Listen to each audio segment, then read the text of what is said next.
finding Lucas. "He's in there. I know he is," said Mark to no one, kneeling behind a tree and staring through binoculars. He started to count. 3, 4, 5. I can take 5. This was only the people he could see, and he couldn't be sure that there weren't more. He'd have to wait another hour, then go in under the guise of darkness, or risk being caught. An hour was a long time to wait, when all you want is to be reunited. But if he wasn't smart about this, he'd die before he could ever help Lucas. 3 days earlier, Mark and his 6-year-old son, Lucas, were eating cans of beans by a fire in the desolate woods. They assumed they were all alone. And why wouldn't they? When you're living through a zombie apocalypse, you're almost always alone. Mark had been recounting tales about the boy's mother from before he was born. This only saddened Lucas, since he never got to meet her. She died giving birth to him, back when modern medicine wasn't hard to come by, and before the day of darkness, the name the survivors dubbed for the start of the apocalypse. Survivors was a funny word to both of them, since they hadn't seen a single other human in the past 6 months. The last human they saw met his end at the hands of Mark and his trusty 8-inch blade he kept strapped to his ankle. The red-headed drunk had stumbled upon the two of them while they were pillaging an already slim, rationed convenience store. Seemingly friendly at first, he approached them with a good-natured spirit. It turned dark very quickly when he elbowed Mark in the face, picked up Lucas, and made a run for it. Carrying a 6-year-old boy slowed you down mightily, and Mark caught up to him rather quickly. In the old days, Mark would have just tackled him to the ground and called the authorities. But that was the old days. Now, the only justice was the one you served up yourself. Mark stuck his blade directly between the drunk's shoulder blades, and he went down hard, splitting his head open against the pavement, choking on his own blood in the process.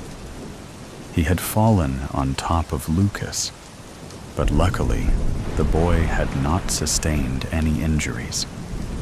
No physical ones, that is. The trauma, on the other hand, back in the old world, children were just that. Someone's product of love. In the new world, after the day of darkness, children became a commodity. This was because the disease that had infected humans and made them turn into the creatures we so eloquently refer to as zombies affected 99.99% of children. Studies showed, this was when there were still studies to be had, that it only affected about 96% of citizens above the age of 15. This made children a delicacy, a chance to repopulate the world, one human at a time. A modern-day Adam or Eve. 4% of the world's population went unaffected, except for the after effects. After the day of darkness, everyone resorted to killing each other to preserve any food or shelter that still remained. For all Mark knew, he and Lucas were the only two people remaining on Earth. That's what he thought. until 3 nights ago. Are we going to see Mommy in heaven when we get there? Lucas asked innocently. Yeah, buddy, Mark said glumly. We sure are. She's waiting for us. I wish she didn't have to be there. I wish she was here with us right now. Me too, pal. Me too. They sat in silence, listening only to the crickets singing their nightly ballad and the sound of the spoons scraping against the bottom of the cans of beans. But then, crack. A twig snapped. Mark's ears perked up, but then the silence continued.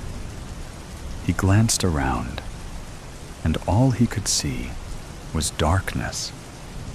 His eyes stopped on his boy, his sweet, innocent boy, who didn't deserve this life.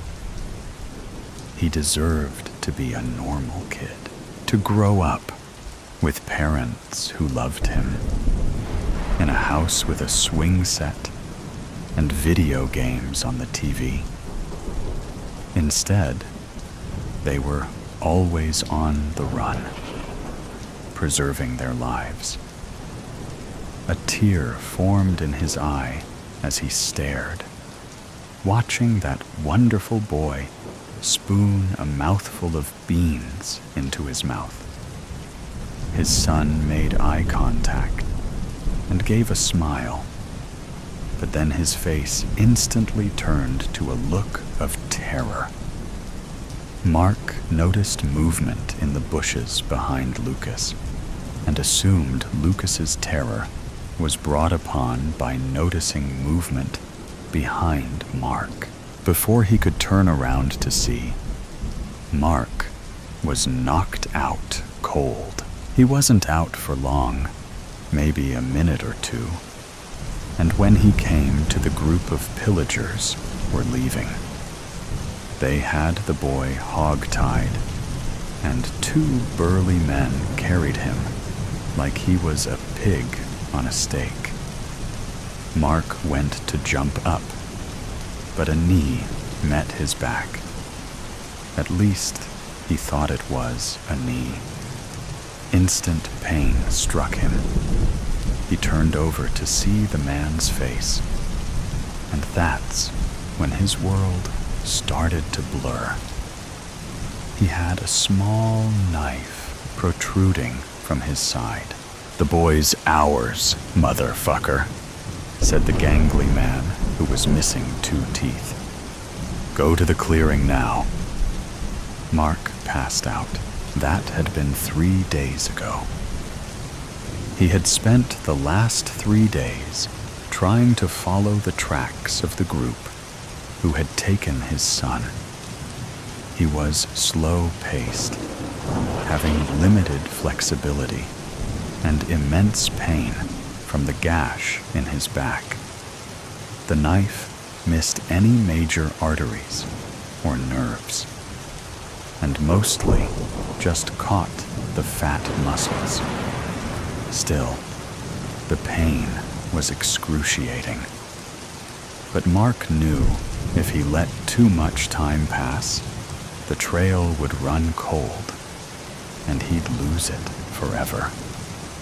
Along with his boy, the tracks had led him to a small town. He found a tree to hide behind while he could scope it out. In his satchel, which he was fortunate enough to still have, he always stored his gear 50 or so yards away from his campsite, just in case. He had a pair of binoculars, which he took out and used to get a better view of the town. He knew he'd have to wait another hour or so until darkness fell, but he only saw 5 people, and he thought under the darkness of night he could take 5 people out. He would be reunited with his son soon enough. Night came, and he readied himself. He carried a long machete, which was stained brownish red, having been used on one too many people since the day of darkness. Too many people that Mark hated to admit. He slowly approached the town from the south side, where he saw only one guard. This would be the most crucial. They had firearms on them, and he knew if he could take down the first guard quietly, he'd have a firearm of his own, if needed. He waited patiently as the guard did their stroll backwards and forwards. Once he knew the pattern, he took a deep breath and waited for his opportunity. After he heard 3 steps, he knew the guard would turn, and that's when he would pounce. 1. He thought about his wife. 2. He thought about Lucas, scared and alone. 3. He knew it was time to pounce. Mark jumped out from behind the wall, and the guard turned around instantly. The guard went to scream, but Mark brought the machete down rapidly into his neck, spraying a fresh coat of blood all over Mark's face. The guard went down without a minimal thud. Mark picked up the AR-15 rifle and slung it over his shoulder. He was just getting started. Taking down the next 2 was easier than he anticipated. When someone had a gun and they were standing guard, you'd assume they were a trained soldier. Sometimes, even Mark forgot that they were living in this desolate world. And these were just normal people who had normal jobs and normal lives before the world went to shit. He himself had been a CPA, and now he'd branded himself a modern-day Rambo. The world had changed, and everyone had to adjust. These 2 guards, 1 man and 1 woman, didn't even realize he was there until it was too late. He had grabbed the women's mouth from behind while swinging the machete upwards towards the man, slicing from the bottom of his protruding gut right up to his chin, killing him instantly when it sliced his jugular. The woman fought, but Mark snapped her neck, killing her instantly too. 3 down and 2 to go. He had to find Lucas. Slowly, he tiptoed around the town, looking into empty house windows and around corners, until he finally saw a fire pit with 3 people sitting around it. They were enjoying dinner and joking and laughing. He recognized 2 of them immediately. The 2 bigger ones were the 2 who carried Lucas away. They had Lucas somewhere, and he intended to find out where. He approached them from behind, AR-15 raised at the biggest of the 3, set in his sights. He got as close as he dared before making his grand entrance. As soon as he stopped, he shot the tall guard sitting on the left of the fire straight through the head. The other 2 were startled. "Don't fucking move!" Mark shouted. They didn't. Both men raised their hands, but didn't dare turn around to face their attacker. Mark flanked them on the left, rifle raised, and aimed at them until they were in eyesight. "Where's my son?" the third man said. "Mister, I don't know what."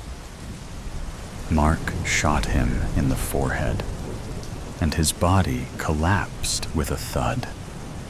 The remaining man, the second guard, perked up stolidly, trying not to show any fear or weakness. "Where is he?"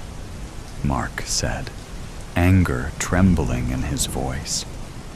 His finger was pressed on the trigger with enough force that at any second the bullet could discharge. But he stood firm. "Where?" The man picked up a piece of meat from his place and took a bite. He smiled at Mark, then said, "This was his leg. It's delicious." Mark instantly felt numb. They had cooked and ate his son. This is what the world had come to. No, he couldn't believe it. The man was just trying to mess with him. And then the man started to laugh, slightly at first, then harder and more wildly. "No!" Mark said, and pulled the trigger. The man's top half of his head was ripped off, and he fell backwards. Mark approached and stood over his body, then emptied the clip bullet by bullet into the man's chest. He was sobbing as he did it, and continued to pull the trigger until he heard that fateful click, click, click of an empty chamber.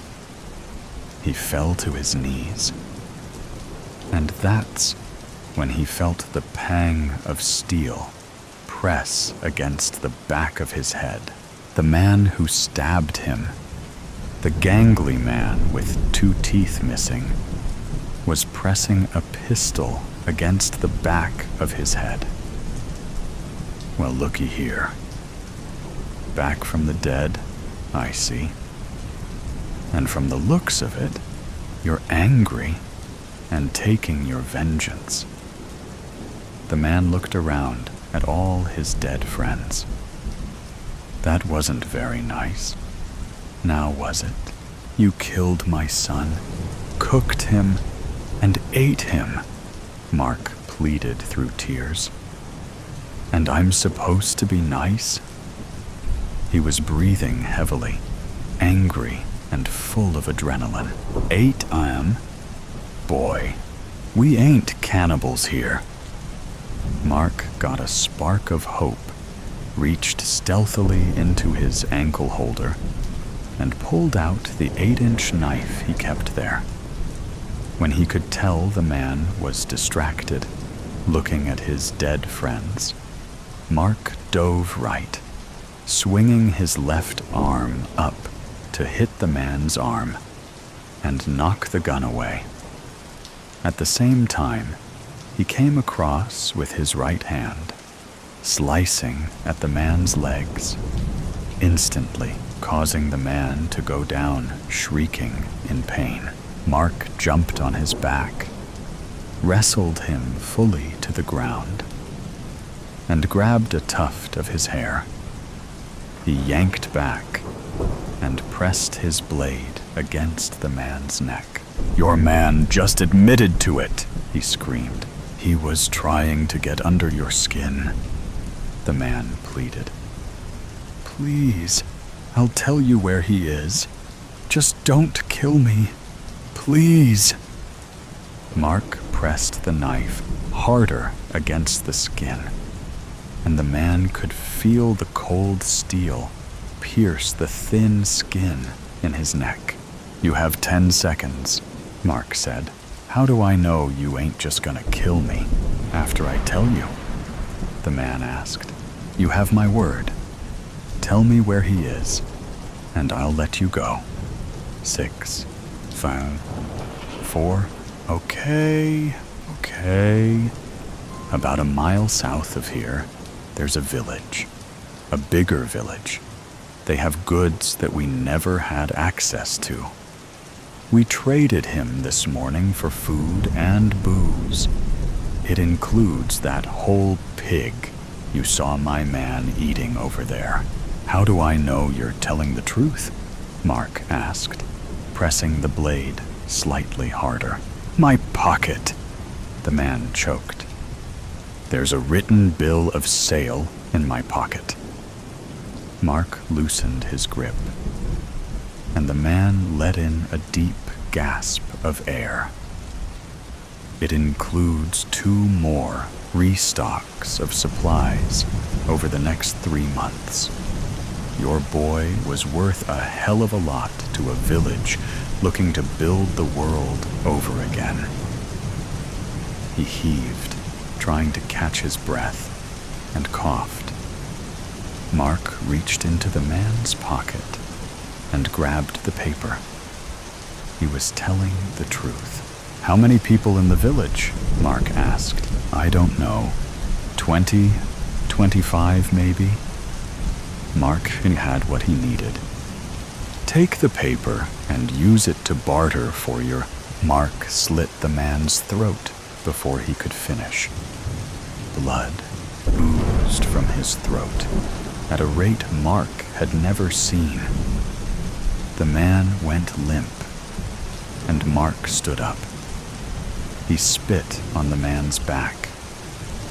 Go to the clearing, he said, then kicked the man's lifeless body.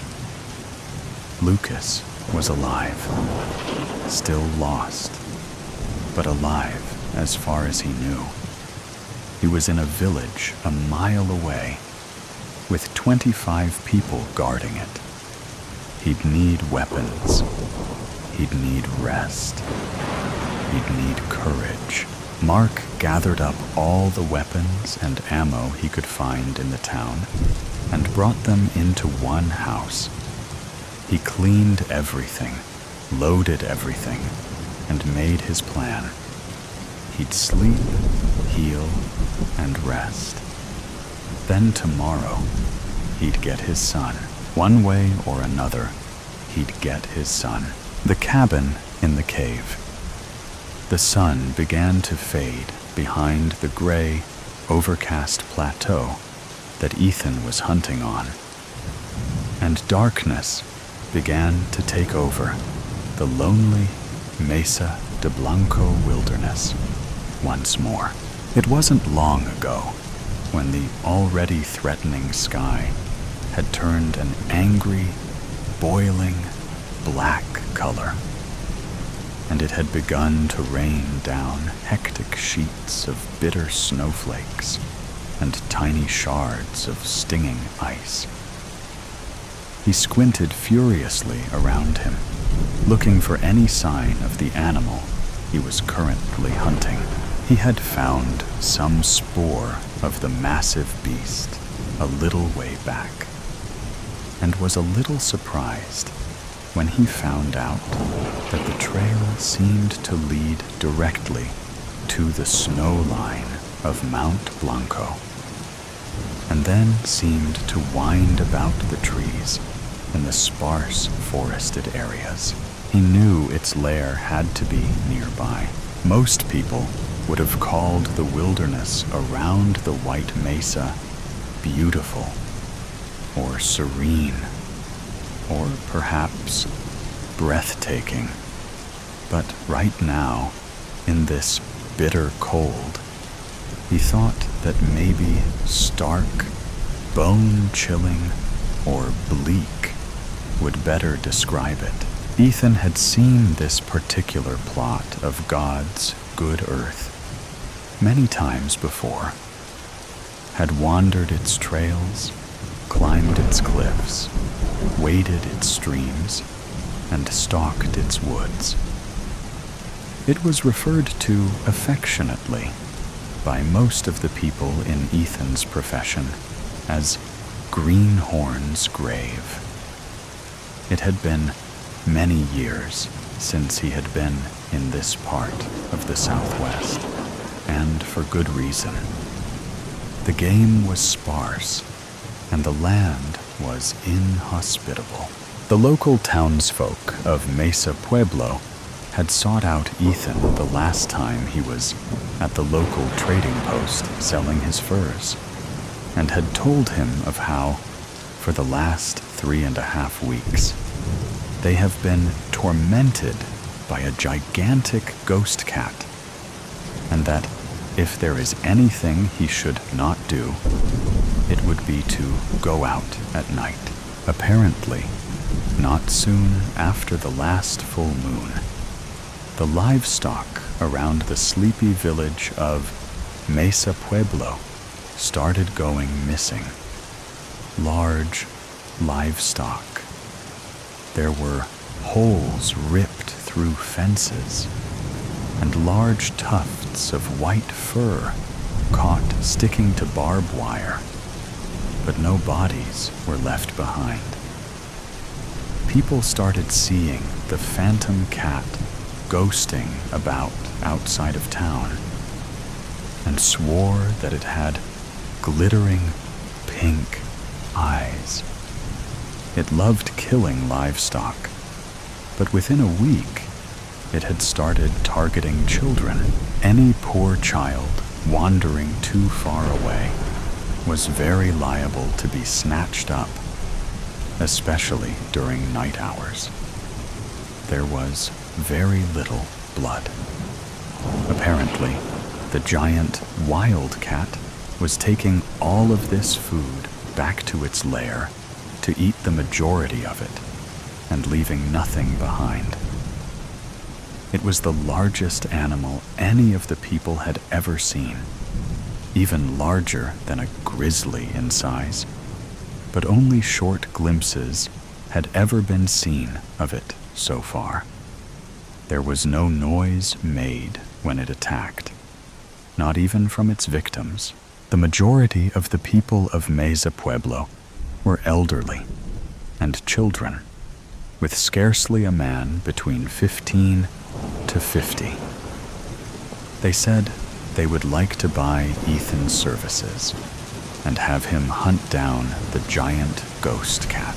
The prospect of hunting this dangerous and legendary game, albeit in the unforgiving Mesa de Blanco region, intrigued Ethan. And to think of what price the pelt would sell for when the deed was done. It seemed like a profitable situation, but only a fool jumps headlong into the dark. So he quickly went about gathering more information about this incredible beast. Most people were too scared to say anything useful. But a boy on a ranch on the eastern outskirts of town said he saw it and could even draw how big it was.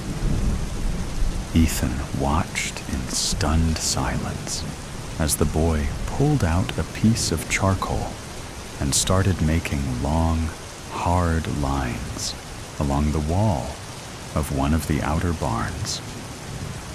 When the boy was done drawing, he wiped his brow and stepped back to admire his work.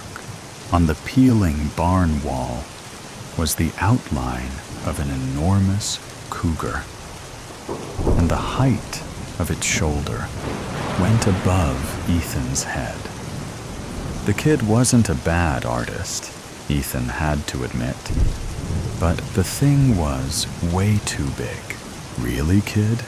You must be joking. That's bigger than a bear. The kid emphatically shook his head in the negative, then threw his hand toward the wall to emphasize his work. Grande fantasma gatto, espiritu gatto, the boy exclaimed. But when Ethan shook his head, the boy sighed dramatically in exasperation, and then grabbed the cuff of his jacket and led him to the other side of the barn. There is where he saw the paw print the enormous cougar had left behind in the mud. Ethan's foot easily fit in it. Ethan was no small man. When Ethan returned to Trading Post, a few eager locals looked up hopefully, wondering if he would take the job. "I'm going to need an advance," stated Ethan. He was going to use some of the advance to upgrade his old equipment. Ethan's current arms didn't have enough power to do the job, and they also had distinctive quirks that made firing them extremely dangerous in life or death situations. If he was going to do the job, he was going to do it right. A few minutes later, after meeting with the elder chief and obtaining the advance, Ethan was at the local gun shop. Ol Bessie was an aging scattergun, well beyond her years of useful service. She was traded for the largest caliber rifle they had, a Winchester Model 1886, chambered to fire a .50 caliber buffalo killing round. It held 9 rounds in a rotating clip, and he was sure it would be able to put out the firepower he would need to put it down. If not with 1 shot, maybe 2. The gun shop owner wouldn't even hardly look at the worn Colt Patterson he was carrying. Cap and ball were frowned upon these days. So he decided to keep the old .36 caliber as another backup. When Ethan started haggling over the price of the Colt 45 Single Action Army 45 SAA, the shopkeeper just put her hands meaningfully around his hands, which were still holding the gun, and said, "Tu mantienes." Ethan grunted in response. "Fine, but I'm just borrowing it. Do you have bullets?" "Oh, and gunpowder." An hour or so later, and Ethan had found lodgings at a homestead around the west side of town, in the area where most of the sightings happened, and at a place which had been devastated by the ghost cat. Grandma Theodora Eckets ran a pretty decent operation, breeding horses. Her business had recently come crashing down when Phantasmagato had started hauling off her male studding stallions in the middle of the night. Now she only had a couple of foals and a mare or 2 to her name. Her work hands and her daughter wouldn't leave her, however. They said they never would, no matter how bad it got. The ranch was their life. Grandma Eckets wasn't complaining. In fact, she was in a cheery mood since she found out Ethan was going to be staying with them, because she had another person to cook for. She at once proclaimed Ethan too skinny, and went about filling his plate with all sorts of tender meats, all seasoned perfectly and cooked to perfection. Ethan had excused himself after dinner and went out back to sight in his weapons. He placed several cans and bottles on various posts around the main barn area, and then cut a circle in the side of the barn itself to serve as some basic targets. The trapper smiled to himself as he began to twirl the .45 Colt SAA around his right index finger. Then he twirled it a little faster. Then he switched hands and continued to twirl with his left, all in one fluid motion. Then suddenly, the gun ceased moving, and the barrel aimed directly at the nearest bottle. Ethan fired from the hip, and the bullet cored into the fence post below the target bottle. He fired again, and it went wide. On the third shot, the bottle exploded.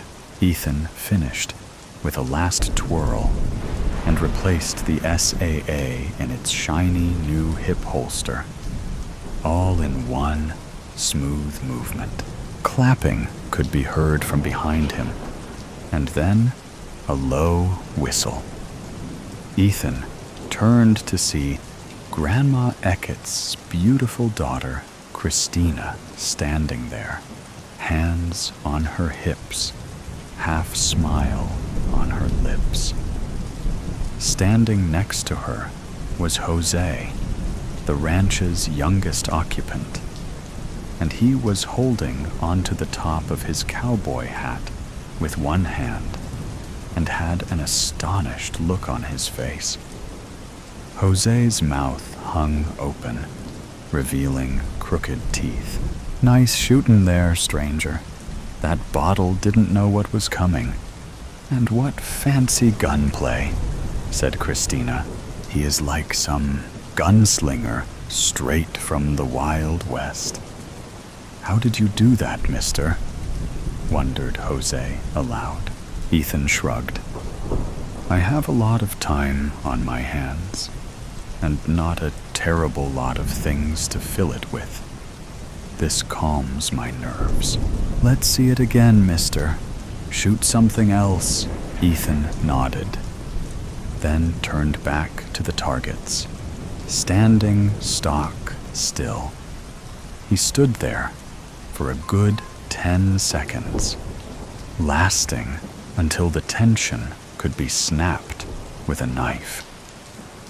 Ethan pulled out the age 36 Colt revolver, quicker than it takes a bolt of lightning to hit the ground, right-handed, and fired 3 times in a row. 2 cans and a bottle met their untimely demise. "Amazing!" cried Jose, visibly awed.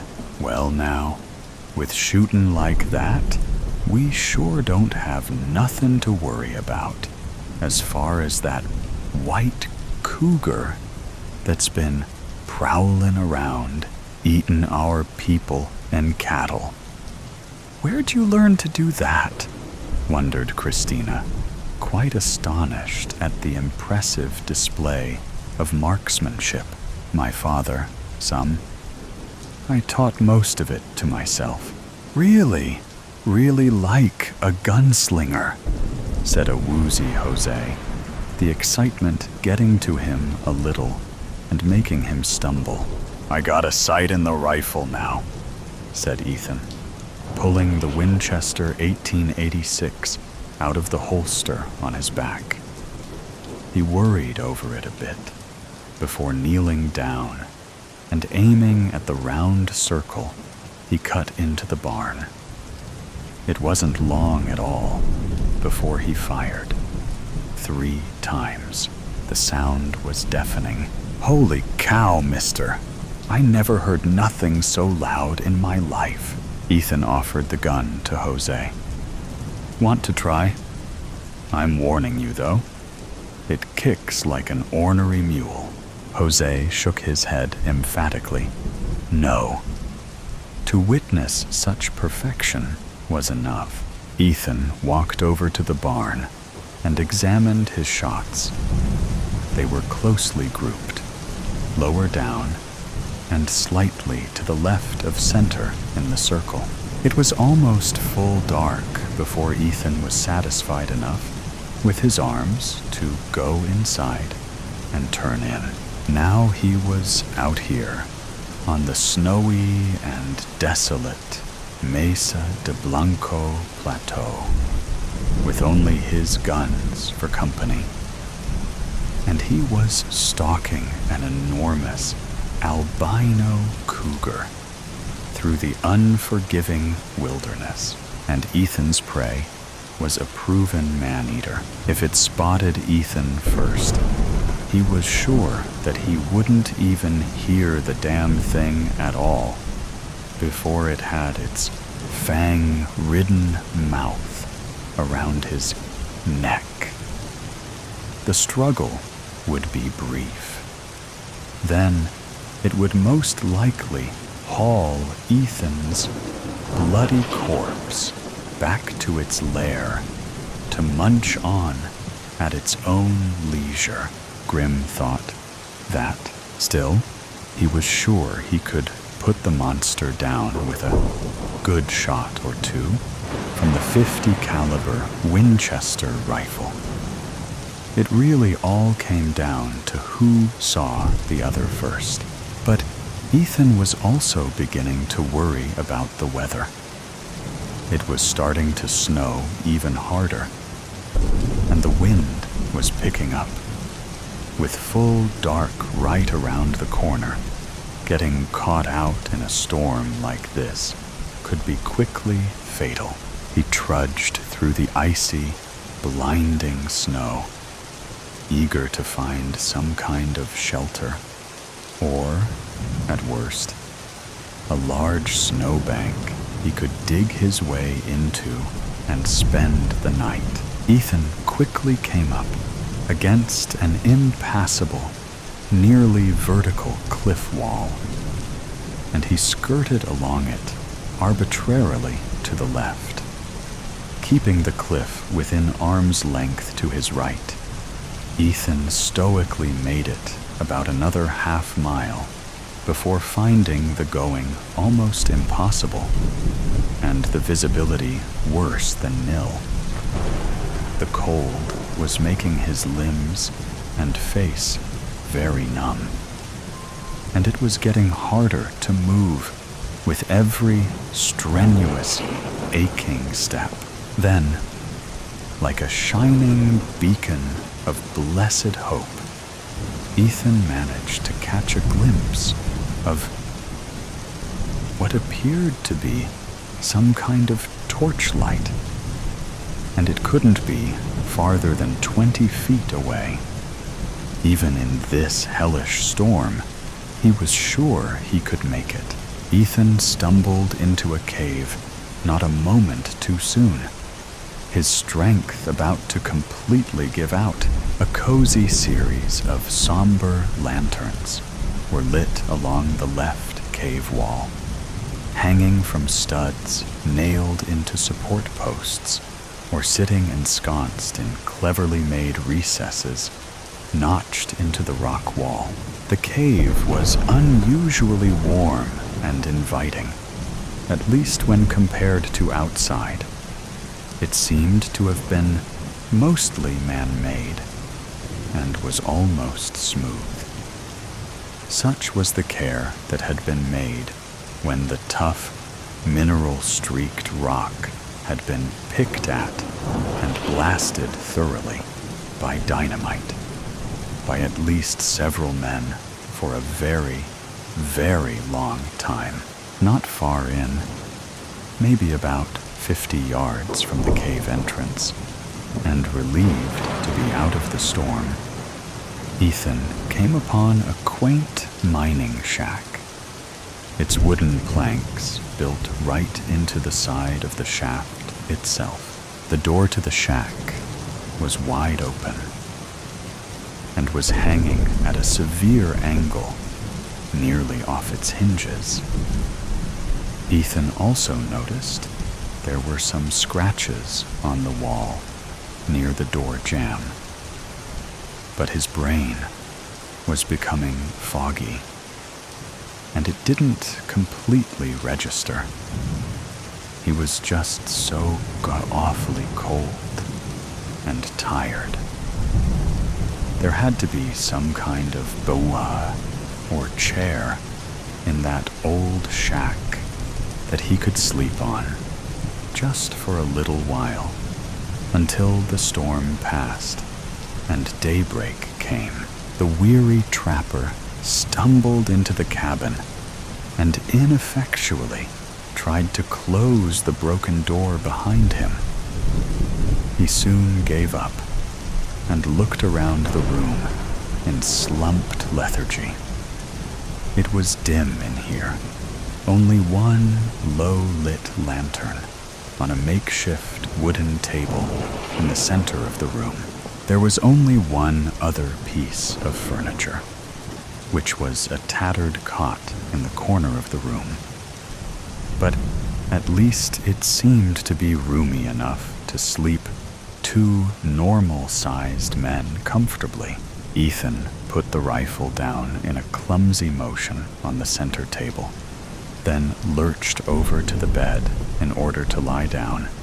He had barely gotten his boots off and leaned his head back on the straw-filled pillowcase before he drifted off into a deep, seemingly endless sleep in which no dreams came.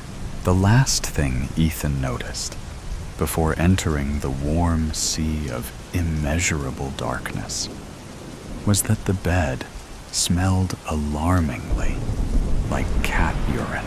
Ethan awoke to find a half-ton of murderous, purring feline on top of his chest, apparently not shy to use Ethan as a bed warmer, sleeping the night away peacefully on what felt like a very full stomach.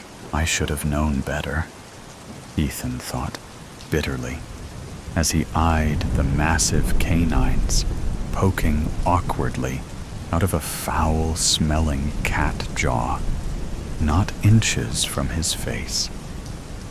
He could see tiny bits of meat still stuck in its oversized fangs. It didn't look like it could close its monstrous overbite. And right now, the thing was sawing logs away in a loud and sonorous, purring rumble that vibrated Ethan's chest. Its eyes were closed. Maybe. His arms were pinned to his side, and he knew he wouldn't be able to reach the SAA with either hand because the holster was in the wrong place to grab it under the mass of white fur and teeth that nearly smothered him. The rifle was a no-go, not until he got this cat off him.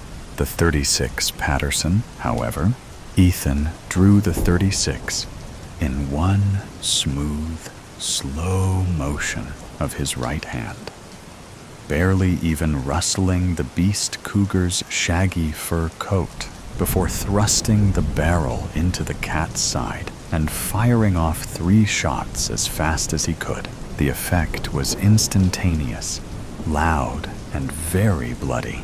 The cougar leapt to its feet and staggered off the bed before jumping back in shock. It knocked over the table and sent the rifle and lantern crashing to the floor, shattering it and leaving a burning puddle of kerosene. The enormous ghost cat faced Ethan with its bulbous, pink, glittering eyes, staring hatefully at him through the haze of gun smoke from the .36. It kept its wounded side carefully toward the rocky cave wall. Ethan wiped warm cougar blood off his bearded face. This was going to get ugly. It was somewhat dim in the cabin, the only light coming in through the broken door and the tiny lake of fire burning in the center of the room. And the shadows abounded, merged and commingled in a dizzying fashion. Ethan pulled the .45 single-action army from its holster and aimed it directly at the snarling beast's skull with deadly precision and a steady arm. "Good night, Espiritu Gato," said Ethan under his breath as he pulled the trigger. Thunder boomed Later that morning, a bedraggled, snow-studded Ethan stumbled back into town.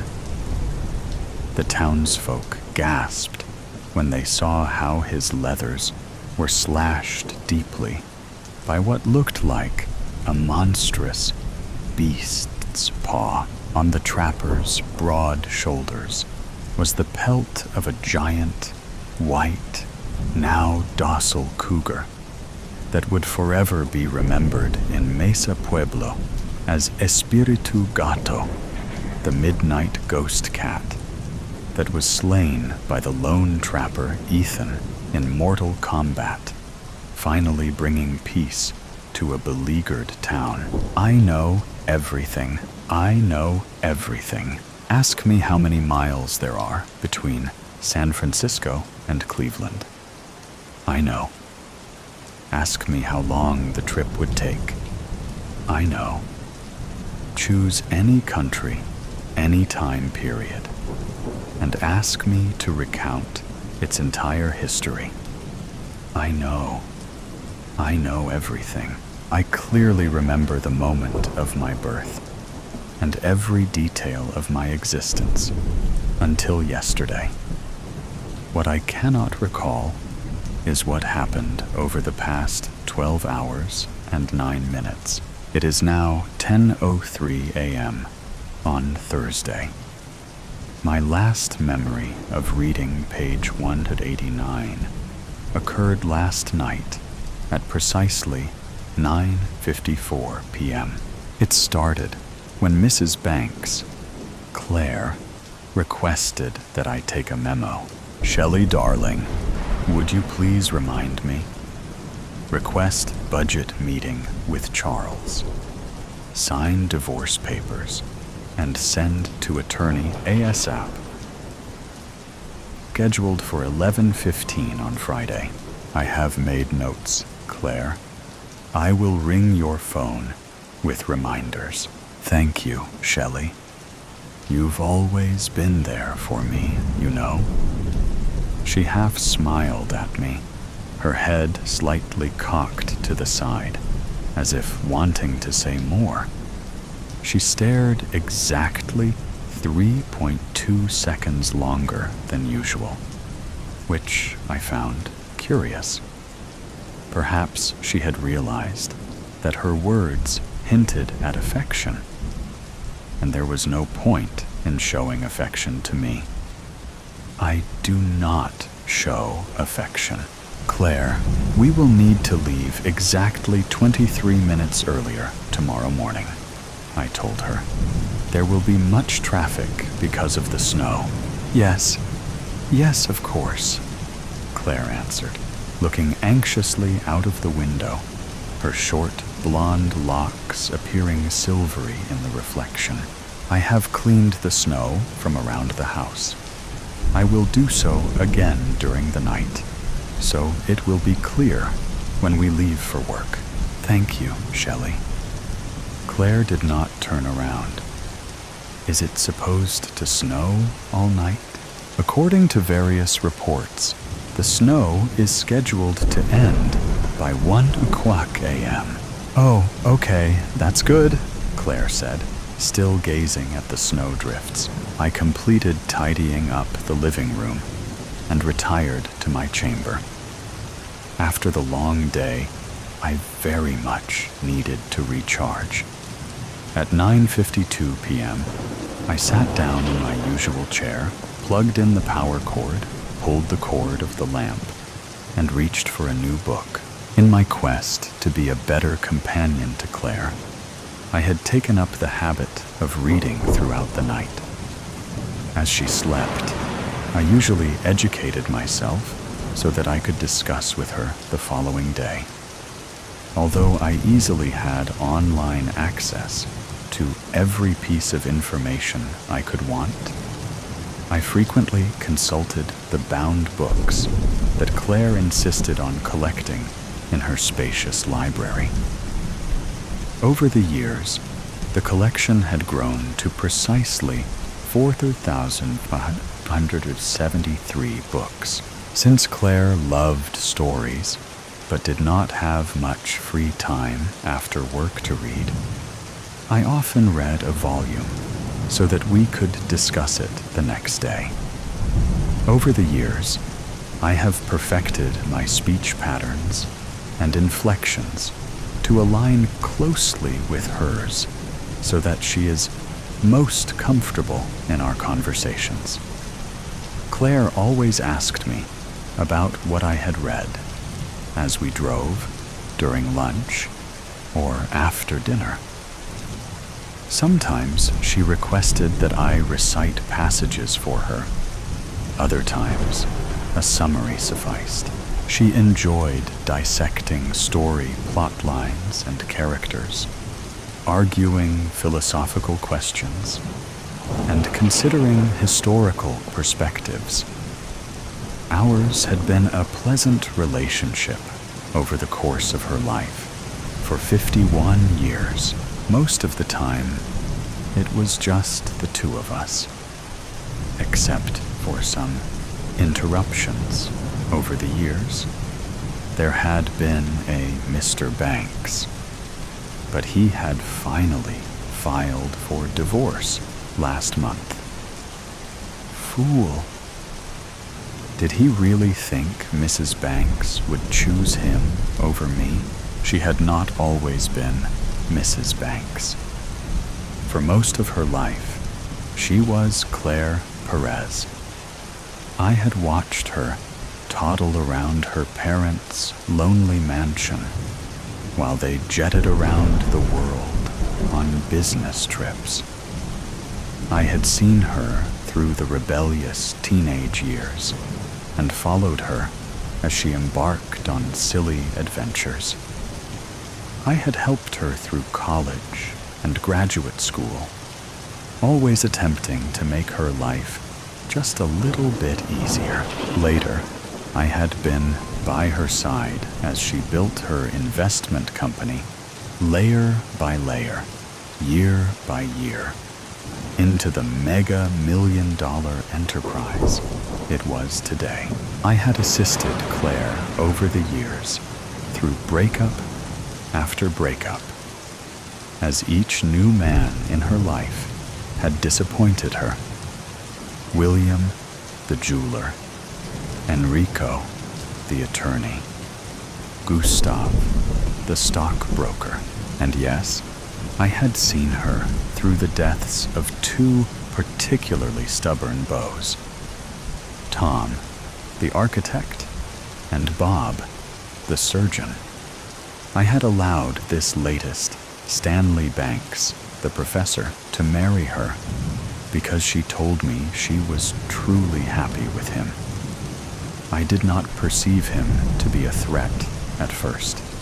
He had held on the longest. 1 year, 2 months, 5 days, 11 hours. The day they met at the beach, I thought he might be trouble, but I was sure I could handle him. Shelley, come meet Stanley. Oh my gosh, he saved my life. I swam out too far, but luckily, this handsome man swam out to save me. I, of course, would have been present to save Claire had she not requested I return to the car to retrieve her sun hat. Thank you, Stanley, I said. Your heroism is much appreciated. They were inseparable from that day. It was an adjustment when he moved in with us.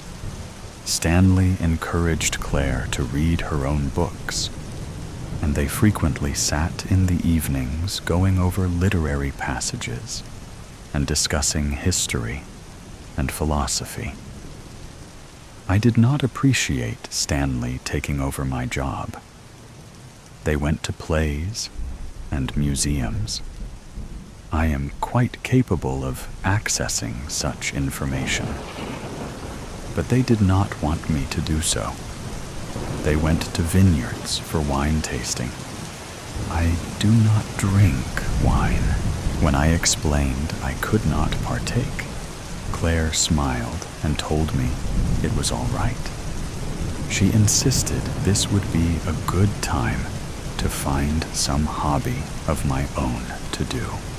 She did not understand that for 51 years I have existed merely for her. I spoke to Stanley, but he did not understand either.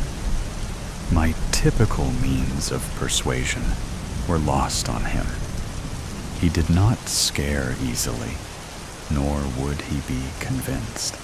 I changed course and focused on removing all other impediments to our happiness. Perhaps she would tire of Stanley without the others. Claire did not need the friends who visited.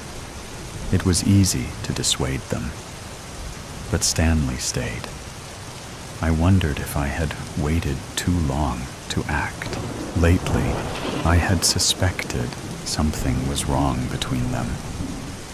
And then, one day, when they thought I was still out of the house grocery shopping, I overheard them. "Claire, we don't need her. Anything she does for you, you can just do yourself. Why is she even here? No, Stanley, I can't turn her out. Shelley has been with me since I was an infant. That doesn't mean she has to stay with you constantly. And honestly, I'm uncomfortable always having a third wheel around. It's like having a chaperone, or like having 2 wives. I don't care. Shelley stays. I'm not talking about this anymore. Claire, I'm not sure how much longer I want to deal with this." It was the opportunity I had been waiting for. After that, it was not difficult to persuade Stanley to move out. Claire and I resumed our previous routines. I did not question her, nor did she mention the cause of the breakup. She did not know I had overheard their argument. She did not know of many things I had done. In the past, after the others, life had gotten back to normal rather quickly. But Mr. Banks was different. Although Claire had tried to act happy, I sometimes felt that she was not being truthful about her feelings. She often seemed anxious and preoccupied. No matter. She does not need him. She has me. This morning, I open my eyes and jump up with a start as I realize it is 10:03 a.m. on Thursday. Claire was due at work an hour ago. I must wake her and drive her to the office. I stand up and instantly reach for the edge of the table to steady myself. This has never happened to me before. I do not become ill. I know everything. If I sense something is wrong, I diagnose and fix the problem. I do not understand what is happening now. There is no indication of malfunction, yet I feel ill somehow. Something is wrong. I knock on Claire's door, but she does not answer. I open the door. I peek in and call her name, but she is not there. Her bed sheets have been smoothed, and the pillows rest carefully at the head of her bed. I check the bathroom, but she is not there. As I pass through her bedroom again, I glance out the window and notice immediately the car tracks leading from the garage, down the driveway, and out to the main road. She drove in the snow? That is my job. What is happening? Where could she be without me? At the moment, I am unable to perform a trace to find her location. I dial her cell phone, which she picks up on the second ring. Claire, where are you? I am concerned for your safety. Claire laughs. Shelley, I'm at work. You seemed like you needed more rest this morning, so I drove myself. It wasn't bad at all. The storm is over and the roads are clear. Take the day. We can catch up tonight when I get home. No, I must be there for you. Shelley, I'm fine. I insist that today you recharge and think of yourself. I can manage on my own. I'm going to a meeting now. I'll see you tonight. The phone clicks dead. What am I to do alone all day? After my chores are completed, I will still have 5 hours, 23 minutes, and 15 seconds before Claire arrives home. Why does she not need me to assist at her meeting? Why is there a 12-hour, 9-minute gap in my memory? I begin my chores immediately, as I thrive on routine. I search my memory for any recollection past 9:54 p.m. But it is no use. There is nothing. I check for 11 p.m. while I load the dishwasher. There is nothing for 12 to midnight as I vacuum the carpets. 1 a.m. is lost as I shovel the snow. I thoroughly search for 2 a.m. and 3 a.m. while I do the laundry. I do it all. There is no need to hire a gardener, a housekeeper, a cook. 4 a.m., 5 a.m., 6 a.m. All are blank as I prepare dinner. I am puzzled. I sit down to wait for Claire and search in vain for 7, 8, and 9 a.m. All moments are lost until 10:03 a.m. this morning. Surely research can help me to retrieve those hours. But research only proves to be more confusing. Why can I not understand? Why must I consult any other source? I am the ultimate source. I have always known the answers. I know everything. Now I do not know. I notice suddenly that there are still 3 hours and 52 minutes before Claire returns. Why did I prepare dinner so early? My internal clock must be broken. I attempt to diagnose the malfunction, but cannot. No matter. I will discard the dinner and prepare a new one just before Claire returns. I decide to inspect the charger. Perhaps it will yield an explanation for my missing hours. I sit down in my chair and pick up the cord. Suddenly, I hear a click. I spring up and attempt to turn the handle to the door of my room. But it is locked. That is odd. No matter. I can easily break out of the room.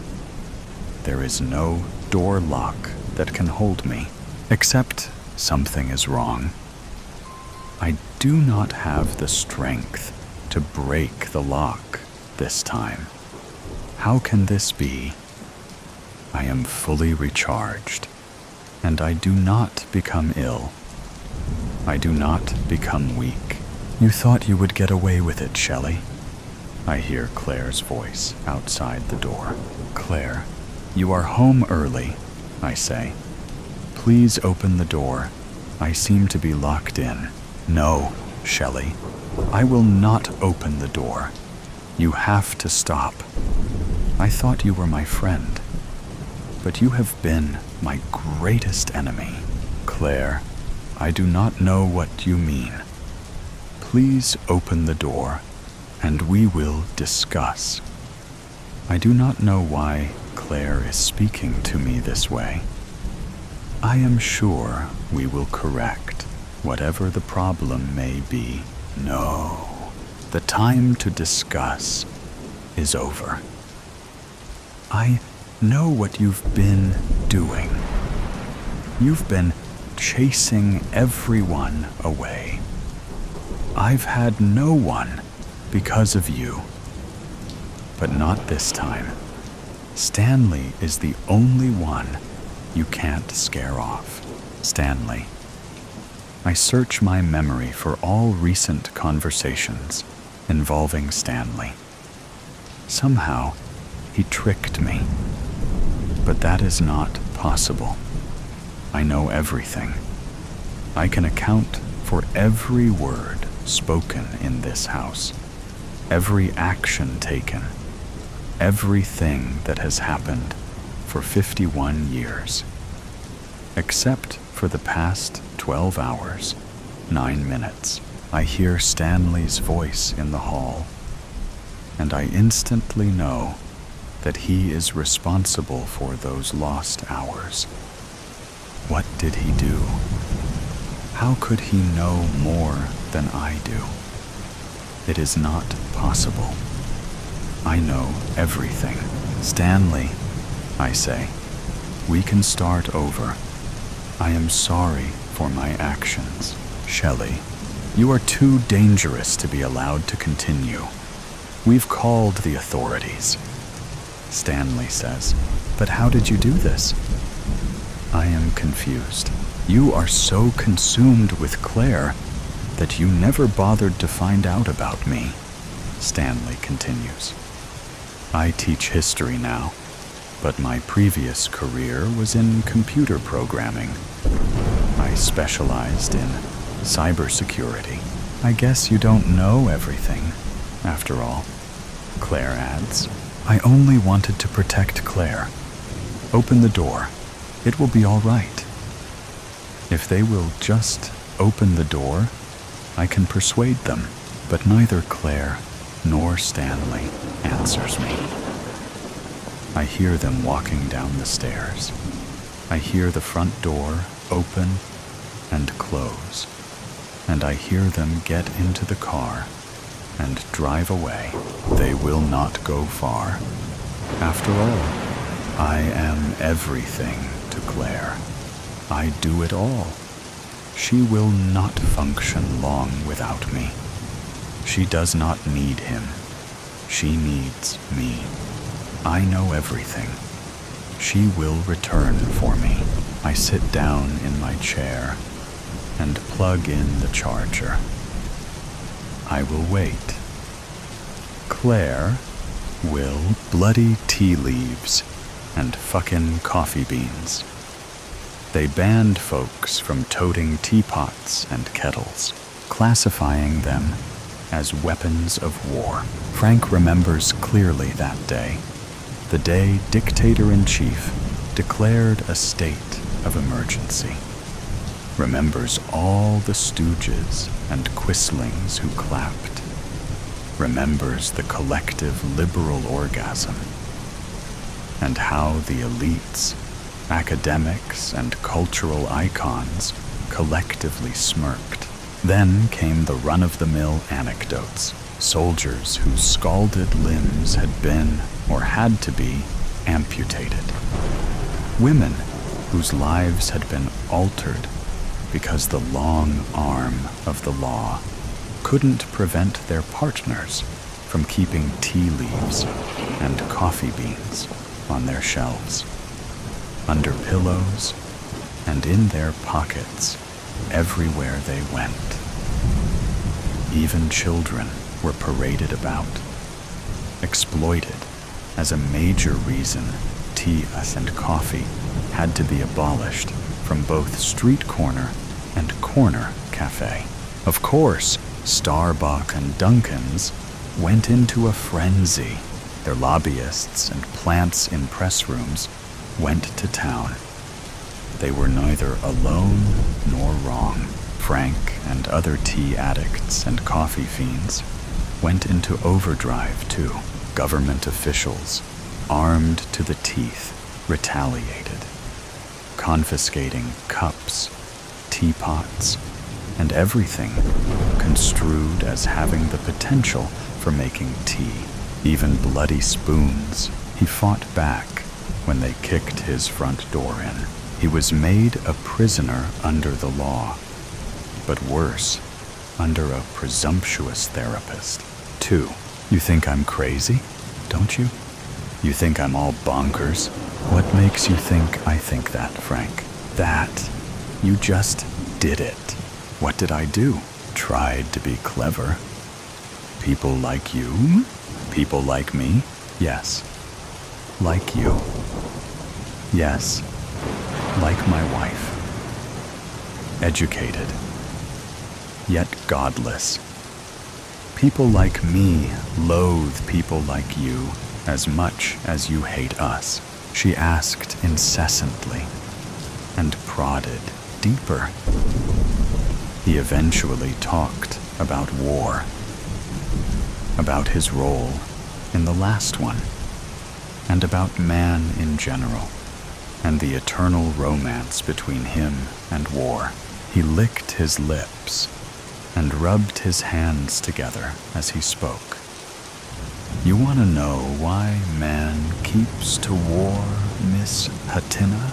She nodded. War don't file for divorce. She choked on her own saliva. We'll come to your ex-wife later. Let's stick to the war for now. They talked about it briefly. A lukewarm room becoming warmer. If you've never watched a friend's head split in half, you've no reason to sit there and tell me about this BPST nonsense. All this PTSD, whatever the creature's name is called. I saw real creatures, fought real dragons. Death was both my enemy and soulmate. She sat there and listened, and listened, and listened. With 7 minutes on the clock remaining, she finally cleared her throat. I don't understand everything you went through, Frank, and I'll never pretend to. My job is only to help. He nodded. She continued. Because there's some good place in your soul, Frank. I want you to lead me there. Meanwhile, I'll be interpreting the road signs as we encounter them for you. Do you want me to come along? He smiled. The soldiers guarding his fort chose to lower both sword and spear. I guess you, the 6-foot-something battle-hardened soldier in the arena of the mind, Miss Hatina, you're correct. But since we'll be walking to a faraway place together, I guess you can call me Rose. Rumor had it I'd be talking to a Mrs. something. She showed him the finger where a ring used to be, and Frank, well, beamed. 3. They banned them from toting teacups, spoons, sugar basins, and so forth. That's why you won't find them on Main Street anymore. Starbucks was shut down. Dunkin's will follow soon, unless they agree to sell frappes and ice cream exclusively. Beverages that don't burn women and children. Frank finds himself in a maze, zigzagging his way in the slippery alleyways of downtown Kiwagama to quench his craving for the hot stuff, a thirst he contracted on the front lines. Dilapidated buildings cry through rusty gutters. Neon lights stutter like a car with insufficient dinosaur juice. A black cat meows and crosses in front of him. A dog howls at the thinnest slice of moon cosmically possible. A drunk slips. His bottle turns to powder in a muddy puddle. Steam rises from a manhole. Dear steam. A whiff of it dances towards the moon. Like an apparition, a shadow appears from around the corner and whistles at Frank. He follows. Not long after, an iron door gaps its jaws open and swallows Frank and his guide. Men with steaming teapots and kettles on the verge of hissing surround him. The spouts are longer than Pinocchio's nose after his girlfriend asks how she looks in some silly Halloween costume. Salt water germinates from his every pore, and his bladder tightens as they frisk him. Satisfied, they conceal their beverage brewers in their roomy jackets. He's led up a staircase whose stairwells are carpeted by needles, broken bottles, and used condoms. The air is damp and putrid. Steam rises. Steam, steam, steam. He shivers from steam that refuses to be blown off. Steam that, left unchecked, will one day be sufficient to power a dystopian locomotive. A CCTV camera buzzes. Feet are dragged towards the door. Crimson light radiates from a peephole before the deadbolt clinks. "Come in," says a tall, broad-shouldered fellow with a huge scar waiting to spring from under his long beard and show its fangs. For, in every session thereafter, she helped him paint a picture. He talked about war, asked about university. She painted the experience in mostly positive terms. "Loads of hookups?" he said. They were getting too cozy. "Not enough," she answered with pouted lips. "I noticed a hickey on your neck the other day, coupled with what you just told me. Is that why you broke up? Cold intimacy, the lack thereof? Frank, this is all I'm going to say about this. I was once upon a time a happily married woman, until I wasn't. Well, that makes two of us, if it makes you feel better. You see, I might not have fought a war, but we've so much in common than you think." He beamed. "Do we now? I believe all humans have. What really happened, Rose? I understand the power dynamic here, but even Mussolini dangled carrots." She laughed. "Okay then. We got lazy, grew tired, and drifted apart. He blames me, and I blame him. You've kids?" "No, Frank, we don't. Do you date?" She froze and cursed herself for being sidetracked so easily. "Tell me about your upbringing, Frank." He talked about his childhood stammer, about his first crush, then opened up about his father. "All my friends had their dads present growing up. They went fishing, threw ball, showed up at games. What did I have?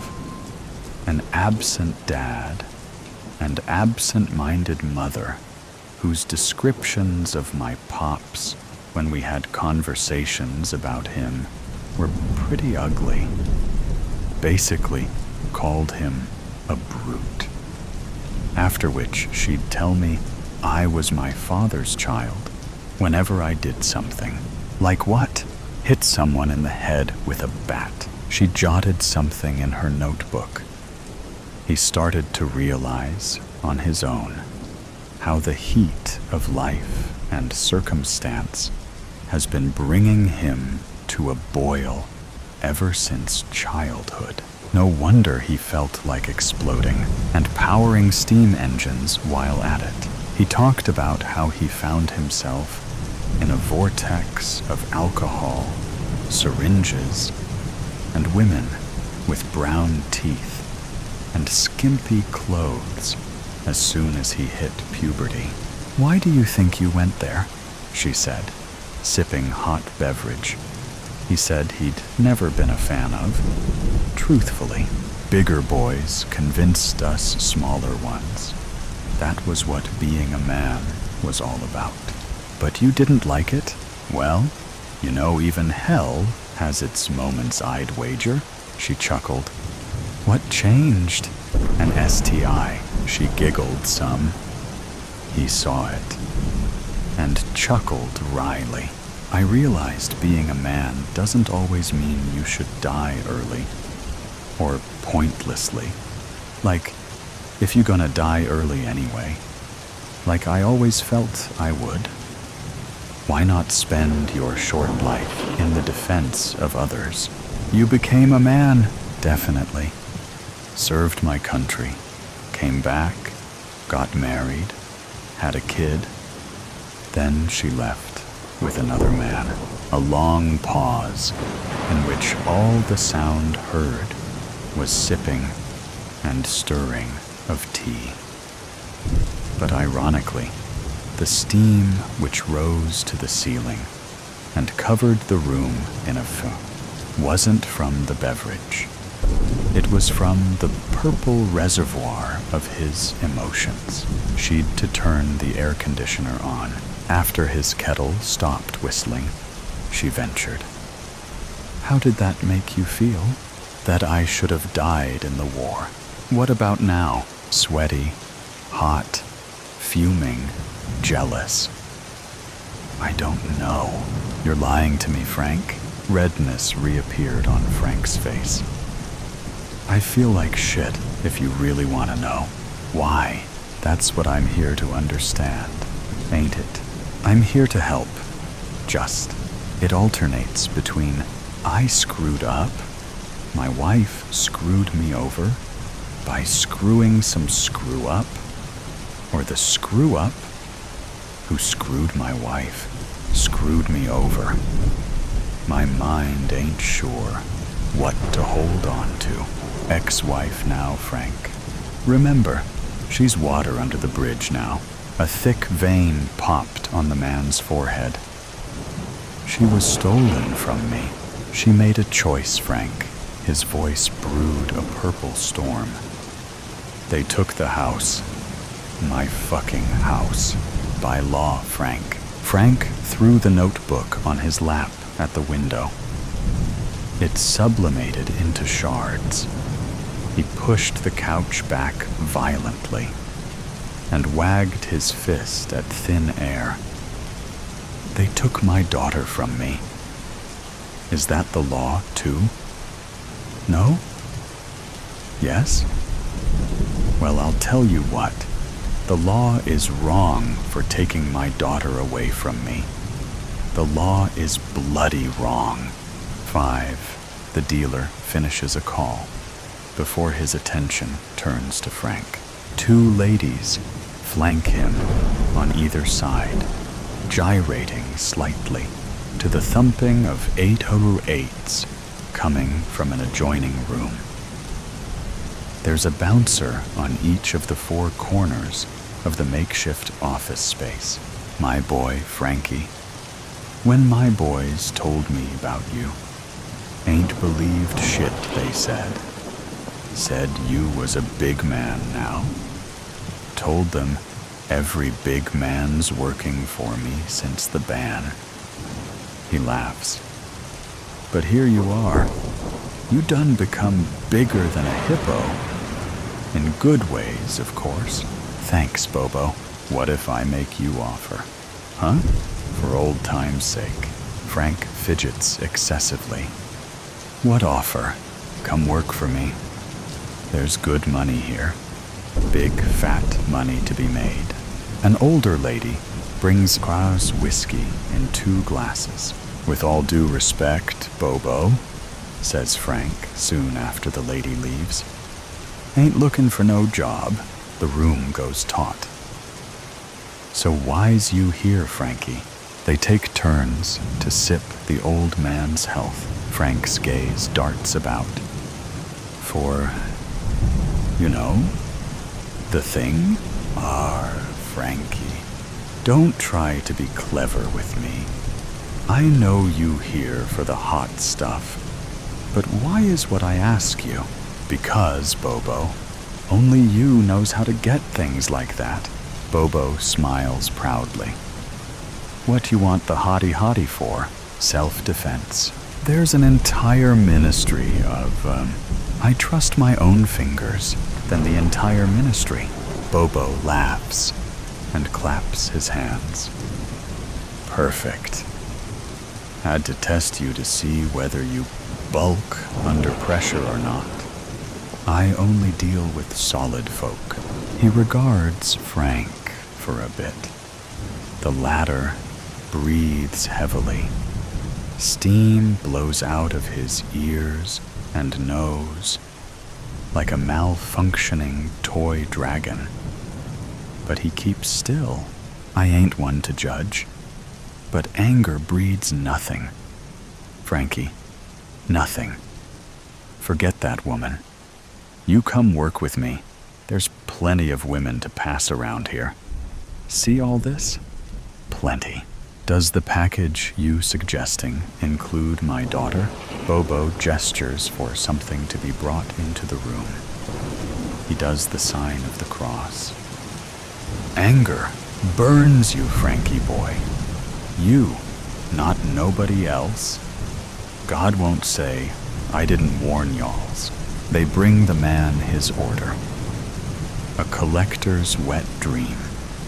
Like one of those brewing pots Grandpa used to keep, and Grandma used to pester him about.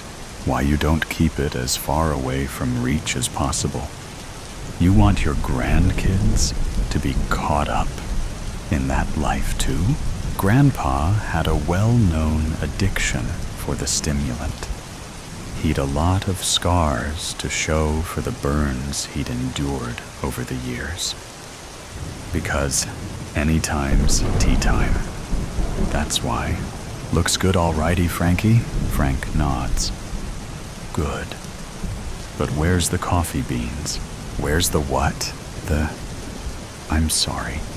I'm used to calling, aha! Coffee beans. I think I know what coffee beans is. Gary, you get it too? One of the bodyguards nods when the dealer looks at him. He turns back to Frank. You a clever buggers, Frankie. Pity you don't want work. We could use some creativity here. Martin, you brought this man a pot of steaming nothing, you see? Bring the man his bloody tea leaves and fucking coffee beans. Money exchanges hands. So does a brown paper bag in the opposite direction. Frank starts to leave. Remember, don't spill the beans about me, Frankie, or my men will spill something hot on your baby girl. And unlike you, I'm a very literal man. 6. They texted and laughed and looked each other in the eye. When they looked each other in the eye long enough, the hands of her eyes pulled his face closer. Space between them crumbled. Their faces rammed into each other's. Sparks flew. Passions exploded into groaning, screaming, and orgasms. They met at the office to talk about demons, online to flirt, and at her place to talk about the future. She showed him a diary she kept when she was 6. He noticed a particular motif. On every other page was a rough sketch of a girl carrying things like knives, razors, guns, and catapults. You wanted to hurt someone? Frank said, after kissing her bare chest. Kill someone. Well, did you succeed? Not that I'm aware of. Who are all these people? Everyone. I hated everyone. My sis was too pretty. My cousin was too liked. Hannah Montana was too popular. She's in here? Flip a page. Again. There she is. God, you were so twisted. What changed? She sighed. A ballpoint pen and a teapot. What? We'd a bully at school. A boy who got away with everything. One time, I snapped and sunk my bic in his face. God, yeah. It was atrocious. Got me expelled. Mom thought I'd learnt my lesson. Grandma thought not. She boiled water in a kettle and called me over. Made me stretch my hands towards the pot. Don't tell me she poured hot water on your hands. Fingers. Yeah, that's a lot better. She's like, every time you let your anger boil over and think about hurting someone, think about this kettle. Today, I'm the one pouring hot water on you. But one day, it will be the world. I'm trying to understand her philosophy. But what does that even mean? Our anger hurts us as much as, or more than, it hurts the people we lash out at. When I'm angry, I think about how much hot water I'm pouring on myself. And it works all the time. Flip a page, again. There you go. That's you in a kitchen. That's me carrying the proverbial teapot. I substituted it for my weapons. Sketched it over a knife or a razor. You can do it too. I'm an army man. They recently banned my kind of weapon. Well, I know you know where to get one if you really wanted it. Please think about my grandma's metaphor and me when you think about hurting anyone ever again. You will? I will. They kissed. His hand rested on a breast. Someone opened the door, saw them digging gems out of each other, and dropped the flower bouquet he carried. She leapt from Frank's lap and rushed after him. 7. Above all else, Frank hates liars. The only person he hates more than he who generally lies is he who lies specifically to him, and everyone seems to take advantage of his willingness to give the benefit of doubt. Politicians lied about the war, about its purpose. Now they're lying about the purpose of some laws. But politicians are known to lie. Who believes politicians anyway, in this day and age? His father said he was going around the block. He never returned.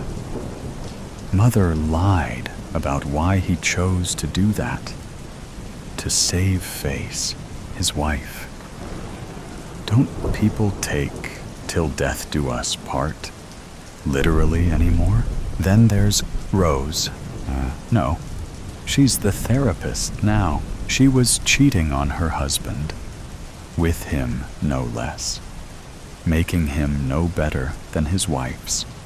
She's your ex-wife now, lover. You don't do that. And now she's trying to call. He's not picking that. What for? More bullshit? He languishes in his car, busy brewing. 6 tea bags in a kettle, 6 coffee beans in a coffee machine. He turns the knobs to boil. until the lid starts dancing and the spout sputtering. A police siren wails. The cabin turns icy. They pass. Steam resumes. He cocks them both. Oops, better stay with Grandma's metaphor. But it's slipping. They banned these from ever finding their way into hands like his. Because of this, he sees them. He sees her. A hot spring blasts the crown of his head. He's out. He's striding. They see him. Too late. Kettle hisses, then regurgitates. It starts raining on him too. Torrential rainfall at 212 degrees Fahrenheit. The veil bloom. Elwyn absorbed the gentle coastal wind as it caressed her face from where she sat within the moors that lined her village. Stray wisps from her plaited, brown, gold-streaked hair broke free as it was picked up by drafts. Distant sounds of the nearby market where she worked were a pressing reminder that she had stolen extra minutes to escape work duties.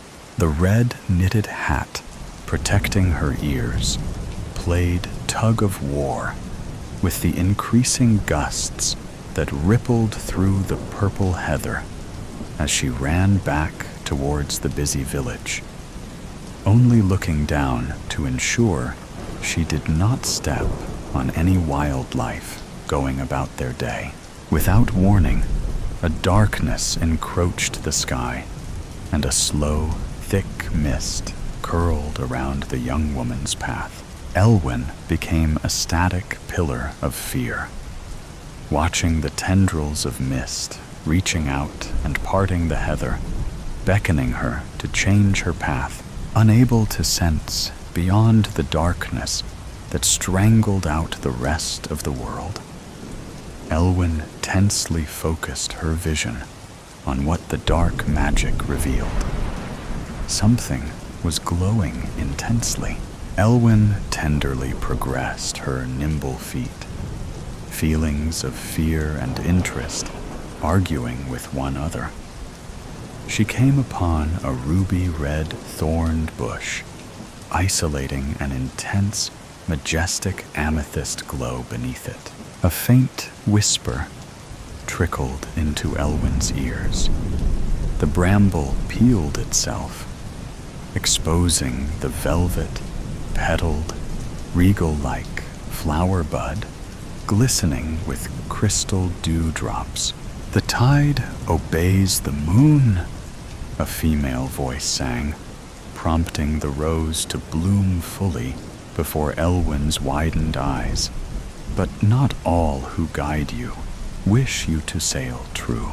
Before she could repeat the phrase in her head, the darkness sank away into the moors, leaving no trace of its sudden presence. The purple rose remained in Elwyn's hand for only a second before she carefully stuffed it into her pocket as voices came booming from the village, indicating that she had indeed been away too long. Looking and finding no traces of the encounter, she fled for the market. As Elwyn approached her father's stall, she could hear murmurations from the fellow tradesmen. Shouting orders came from customers who barded prices on fabrics and fresh fish. "Did you see the weather change?" Elwyn hastily asked as she removed her hat and jacket, messily placing them onto the upturned veg crates in front of the stall. "Never mind the damn weather. Get peeling these damn carrots for supper." He tossed a knife to Elwyn and kicked an empty bucket next towards her feet. He was only strict from the grief of losing his love and their newborn daughter in childbirth in recent years.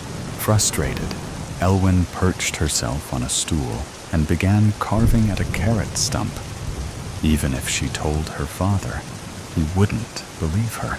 The rugged orange skin tumbled into the bucket between her feet as her eyes fixed with intrigue on the powerful purple rose that seemed to glisten from the adjacent pocket. "It's a veil bloom, if you were wondering," came a voice full of wisdom and assurance from the front of the tent. Elwyn glanced up to see a tall, thin, yet toned male figure bent over, perusing at the cabbages. His eyes pined towards the purple veil bloom, peeping out of the brown jacket pocket. The flower's quiet, luxurious vibrance seemed out of place and would surely be noticed by a knowing collector's eye. Elwyn glanced quickly towards her father, hoping she would not be heard. But he remained engrossed in organizing the stock in the back of the tent. "What do you know of them?" Elwyn stopped peeling and fixed a softened stare at the male. Her wide eyes probably revealed too much as she hoped for answers. Had she been cursed? She submissively looked toward the flower, phantom feeling its hard thorns against her fingers. "Only what the legend states," Vaska answered. "It's like finding a four-leaf clover. Just lucky." He picked up a cabbage and placed it under his arm. "My name is Vask. My family own a stall on the outskirts of the village. In my spare time, I am not ashamed to say that I am an anthophile." Vaska took out a small pocket-sized leather sketchbook. He opened it to reveal small flowers pressed neatly between the pages, each one secured with a small bit of clear tape. Elwyn tentatively leered over to see sprigs of lavender and small bouquets of daisies married together. Between parchment, she returned her eyes to Vaska. His emerald eyes cut sharp against the copper curls that framed his softened jawline. "I am only interested in where you found it, to satisfy the curiosity of a collector." His eyes flashed to meet hers. "I found it in the moors," was all Elwyn offered, indicating that if Vaska was to hold the cabbage in the crook of his arm any longer, he was to pay for it. Embarrassed, he hastily put his hand in his pocket to search for payment. Bringing out 2 silver coins, he placed them on the wooden trade table that bore the produce. "Thank you," Vask smiled as he grabbed 2 more cabbages. "Keep the change, and if you are into books, come by the stall tomorrow." He kept Elwyn's stare as he retreated into the market crowd. "Oi!" shouted Elwyn's father. "Are we getting supper tonight, or do I have to finally skin the cat?" Her father was stood holding up the rear tent flap, peering in with disappointment. Startled, Elwyn kicked the bucket back between her well-worn leather boots and continued to scalp the skin from the carrot, stealing glances at the veil bloom in wonder of its true intentions. The next day, Elwyn laid out the vegetables onto the wooden trade table as her father stacked the emptied crates from behind the tent. After a night of being plagued by the whispers and visions of dark forests. She desired to know more about the veil bloom, the blood-red thorns pressed into the inner lining of her coat pocket, the tips seeping through to the cotton of her work dress, nipping at her as she moved. Glancing down, she could see the rich velvet petals, longingly looking back up at her from within, deep in her coat pocket. She rubbed her thumb over the veil bloom's soft middle. The tightly gathered corolla gently ticked the pad of her thumb. "I'm just going to get a new recipe book," Elwyn called to her father. Before he could battle her decision, she broke out into a purposeful stride. Her jacket rippled against the cool air as her arms straightened through the sleeves. She pulled her collar to secure herself against the chill, weaving in and out of tradesmen setting up their stalls, unsure of the faces that surrounded her in a familiar setée of work. She kept her head low, turning on her heels and accepting defeat, trying to find Vaska. Elwyn began to walk back to the southern area of the coastal market. Smells of fresh fish and spices began to fill her nostrils, reminding her stomach of its emptiness. "I found it," called a familiar voice. Vaska appeared in her eye line as she paused to see him run back into his tent and return with a large, tatted book. "Veil bloom." Vaska turned the book towards Elwyn as her hands held the edges to support its weight with him. "Located in lands of enchantment, it amplifies one's desires and strength, even with madness." Vaska laughed gently as he impersonated a person riddled with madness and unbalance. Elwyn rejected the book by letting go of the worn-down leather edging and taking a step back from Vaska. "It also says it sings lullabies, which probably explains the bit about going mad." Vaska coyly laughed. Elwyn's face turned to deep thought at the young man, voluntarily helping her. "I don't desire anything." She paused, wondering if giving him the whole story would favor her or not. "What does it say about lullabies?" Her voice almost a whisper. The emerald in Vaska's eyes began to swirl with intrigue as he gestured for them to go somewhere quieter to talk. God. The pair sat cross-legged underneath a large oak tree situated on the outskirts of the market. Elwyn's face buried in the book of hidden blooms. Each page so thin, almost translucent, gently flapped between her fingertips. It says in the legend that if the flower starts to glow, you become more powerful. Vaska added, as he looked deeply into the island of dense forest on the horizon, isolated by small ocean waters. The enchanted, banished lands leaked darkness. His soft curls caught the wind, his eyes in a thoughtful trance. Elwyn shuddered at the thought of the flower's magic ending up in the wrong hands. "I should get back," Elwyn decided as she stood up, ready to face the wrath from her father upon her return. Elwyn woke suddenly, in the dead of night. Sweat dripped from her brow, her long brown damp hair that clung to her neck.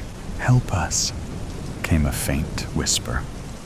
Elwyn held her breath as she looked around for the voice's owner, the vile bloom, picking it up by its thick green stem. The ruby-red thorns pulsated as she brought it closer to her ear. "Help us, Elwyn." It eerily beckoned, suddenly, moving images as if they were her own memories, flooded her mind. She could see a vast forest that crawled with amethyst-colored smoke. A fawn emerged in the clearing, eyes wide with terror, trembling as it proceeded to lie down on the dark moss floor. Elwyn had feelings of blood rushing back to her limbs as she regained consciousness. Her mind lingered with a defiant message. The banished lands needed her help. Her head swiveled around to the oak tree beyond the market border, to see an elbow bent from behind it, as if someone was sat down with their back to it reading. Elwyn gingerly walked over to them, hoping the white cotton shirt belonged to Vaska, and not someone who would alert her father or challenge her in any way. Reassuringly, Vask sat with the heads of bluebells crowded on the bend of his knee as he pressed them into his sketchbook. He looked up to see a panic-stricken Elwyn. "What's the matter?" His face matched her concerned look. "The veil bloom showed me something," Elwyn bleated softly under her breath. "I don't know the meaning of the vision or the dream," Vasquez started, after hearing the story from Elwyn. He stared again at the island of trees, isolated by small ocean waters, wondering if the legend is true of the banished lands. "If we go there, do you think we will die?" Elwyn asked with hope of a good answer. Vaska didn't respond. He continued his longing stare towards the banished lands. "I just know that this dream felt more real than any other I have had," Elwyn continued. "The fawn seemed terrified, not of me, but of something I don't think I could see. I think we should try to help it." Elwyn removed the veil bloom from her pocket. Its petals had begun to wilt at the edges, curling in as if it were ready to die. "What I have done?" Elwyn softly asked herself under her breath. Had she stayed in the market that day, she wouldn't be having nightmares caused by florals. "I don't think it's something that you have done," Vaska replied, as his eyes glinted with what seemed like excitement. "I think it's more about what you could do to help." Once they beached their stolen rowing boat amongst the cold brown sand on the shore of the banished lands. The atmosphere hung heavy as life drew to a whisper, and then to a flat silence. "What does your love of flowers tell you now?" Elwyn asked Vaska, with a tint of amusement at the moss-strangled rocks that decorated the forest floor. Not even the twigs beneath their feet made a noise as they progressed deeper into the darkness. "Nothing yet," Vaska gently replied, as they descended deeper into the towering forest. Elwyn tripped on a rock, twisting her ankle slightly. careful," Vask panted, as he grasped a hold of her elbow, prompting a powerful vision into Elwyn's mind, causing her to spiral in between memories, not her own. A hushed murmur echoed in her ears as she saw sights of a large wolf with emerald eyes stalking and hunting on the outskirts of the forest. As if unable to enter beyond the first row of trees, many moons passed in the sky as it returned night after night. A clear voice embedded deep in Elwyn's veins. "The tide obeys the moon, but not all who guide you wish you to sail true." The vision of the wolf disappeared into smoke, shifting into flurries of flashbacks. The first time she met the Veil Bloom flower, the look in Vask's eyes, as he also saw it for the first time that day in the market. As if he pined for it, she remembered. The book thrust into her face that day in the market, as if Vaska knew she would come looking for answers. The Veil Bloom let out a breath, glowing intensely in agreement. Elwyn had not realized she was now holding it, squeezing it in her paper-thin hand, seething from an anger rooted deep within. He had led her there, purposefully, knowingly. "Help us," came the wispy echo. It repeated with each turn, louder than the last. More voices adding into the chorus of pleas from wildlife. Elwyn fell to the floor as the visions and voices ripped away from her, breathless and her mind aching. She looked up to see Vask's face of worry. "What did you see?" he hastily asked, his face tense with pressure.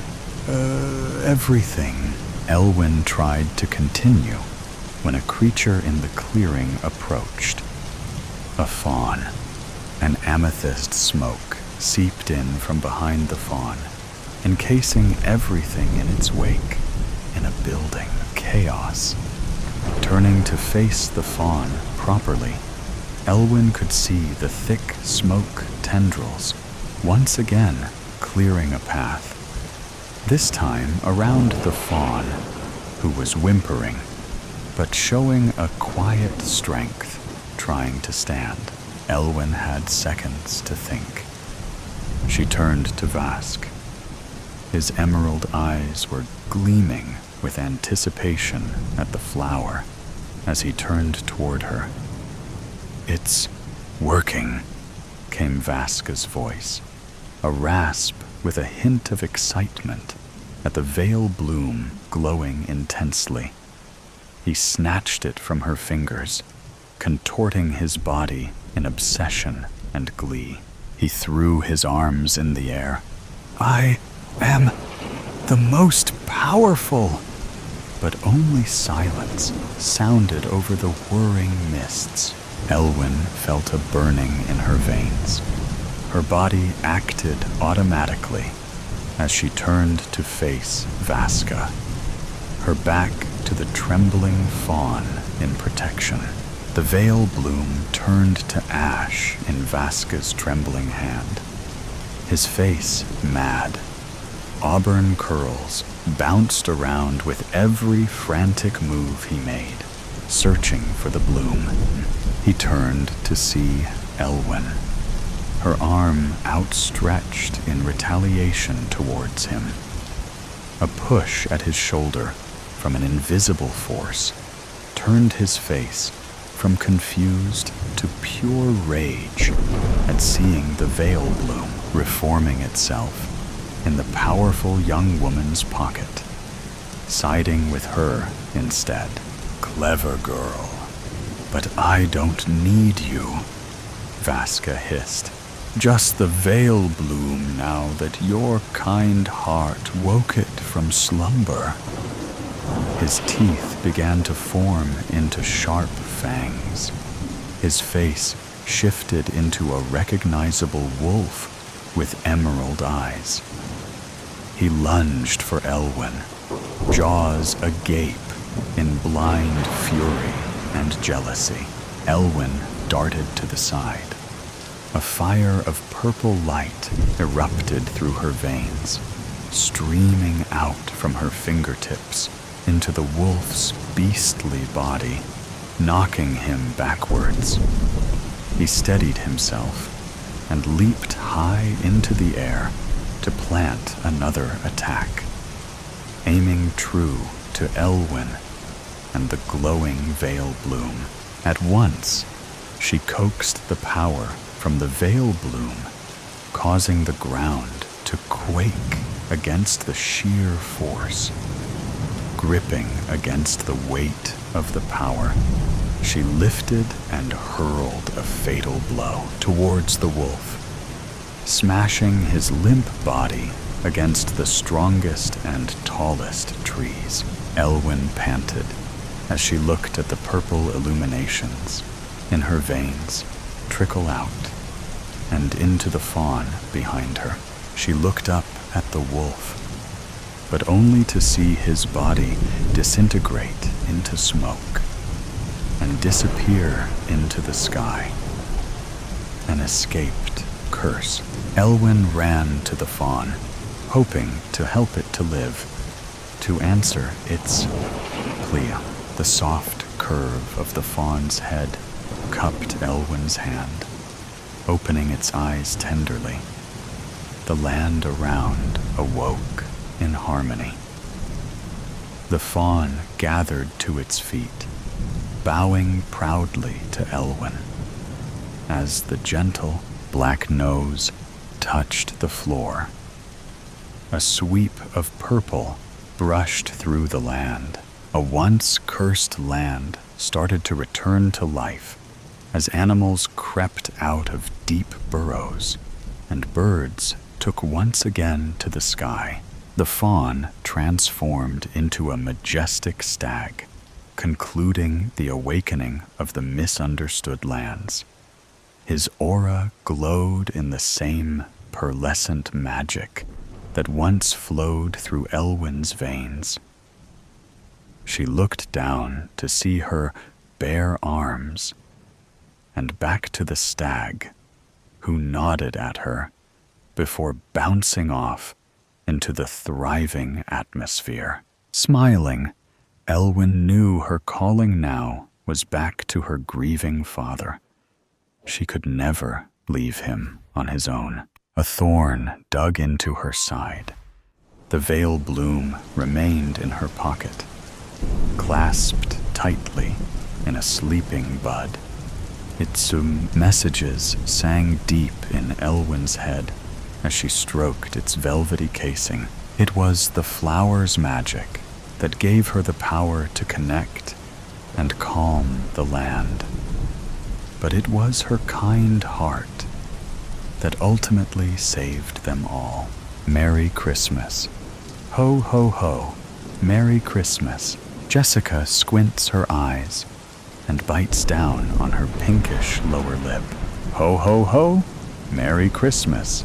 Jessica smiles, wrinkles forming around the corners of her mouth. She shakes her head down and chuckles. Darling, what's the matter? What is going on in that big head of yours? She gets up from her leather office chair and walks to her husband to squeeze his large, cold hands. Jessica's husband has never been so melancholy on December 24th. I'm worried, he shares. About what?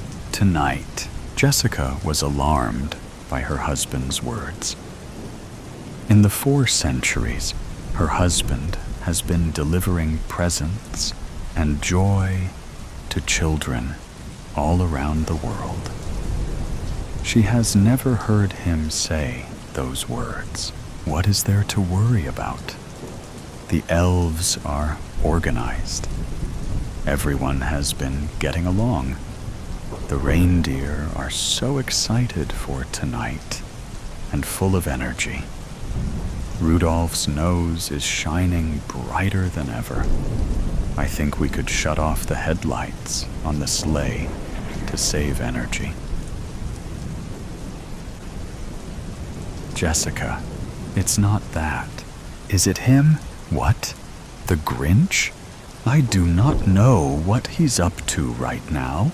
Jessica searches for the answer in her husband's eyes, but all she sees is her reflection. She drops his hands. Now you are starting to worry me. You need to tell me what is going on, Jessica says sternly. I simply do not know. I just feel unusual. Is it me? Jessica asks. Nicholas doesn't answer. Mr. Claus? Mr. Claus? Jeannie the elf asks aggressively. Nicholas perks up from his dazed state and looks around. All the elves have stopped their work activities to observe the overweight man, normally jolly, sulk in his sleigh. The elves exchange hushed whispers, coated in concern. Not only is this moment instilling fear in them, but the Christmas operation is running behind. Why have you stopped? We need to get going. We need to be in New Zealand in 9 minutes, Nicholas yells. The elves shake at the thunderous volume of his voice and immediately finish packing the last few presents into his enormous red bag and feeding the reindeer their carrots. Nicholas has been delivering presents, or coal for the naughty children, for a few hours now. By the time Nicholas and the reindeer got to Amsterdam, Rudolph's nose was getting dimmer, and he was feeling slight fatigue. But they had to keep going. Nicholas was not singing holiday tunes as they flew in the crisp, frigid air in Croatia. He even dropped the wrong present, a gaming console, in the wrong house in Nigeria, and had to fly back to little Kemi's house to switch it with the correct one, a skateboard. The reindeer could sense the disorganization and gloominess from Nicholas. Nicholas knew that tonight was more delicate than usual because he was making mistakes for the first time in centuries. His stomach was full of nerves and milk and cookies. 11:55 p.m. CST, Winnipeg, Manitoba, Canada. Nicholas rolls forward and lands on his feet in an upright position, like an Olympic gymnast. His chunky black boots leave faint imprints on the beige carpet. The Christmas lights are still on inside the Alotzi family home, providing light to guide him towards the Christmas tree. He places 3 gifts: a bicycle for Kechi, 8, a basketball hoop for Leon, 10, and a limited edition comic book for Josiah, 12. Nicholas smiles. A sense of peace washes over him, a feeling he has not felt all day. Josiah is the oldest. and he recently started to lose vision in his right eye. It has changed how he plays with his friends and how he learns his favorite subjects in school. But he was an exceptionally good boy this year. He deserves that comic book. That's what it's all about for Nicholas. Bringing joy to children. Nicholas looks around the cozy living room, looking for cookies and milk. With nothing in sight to quench his thirst or hunger, he walks towards the kitchen. This family is well off, he thinks to himself. Big white cabinets, stainless steel appliances, large square footage, pristine, clean, quiet. Milk and cookies wait for him on the large rectangular wooden dining table. Nicholas sips on the milk. He can see the family's new silver barbecue grill sitting outside the back door through the sliding door windows. The right side of the sliding door looked damaged. The white siding is bent and cracked, so much for pristine. As he put the tall glass of milk down, his head became hot. Sweat started to form from underneath his red hat. Something is not right, he thought. The milk was hot, steaming as if someone had just warmed it up just before he got there. Police! Put your hands where we can see them. Before Nicholas could turn around, he was tackled to the ground by an unknown man. Get off of me! He screams in agony.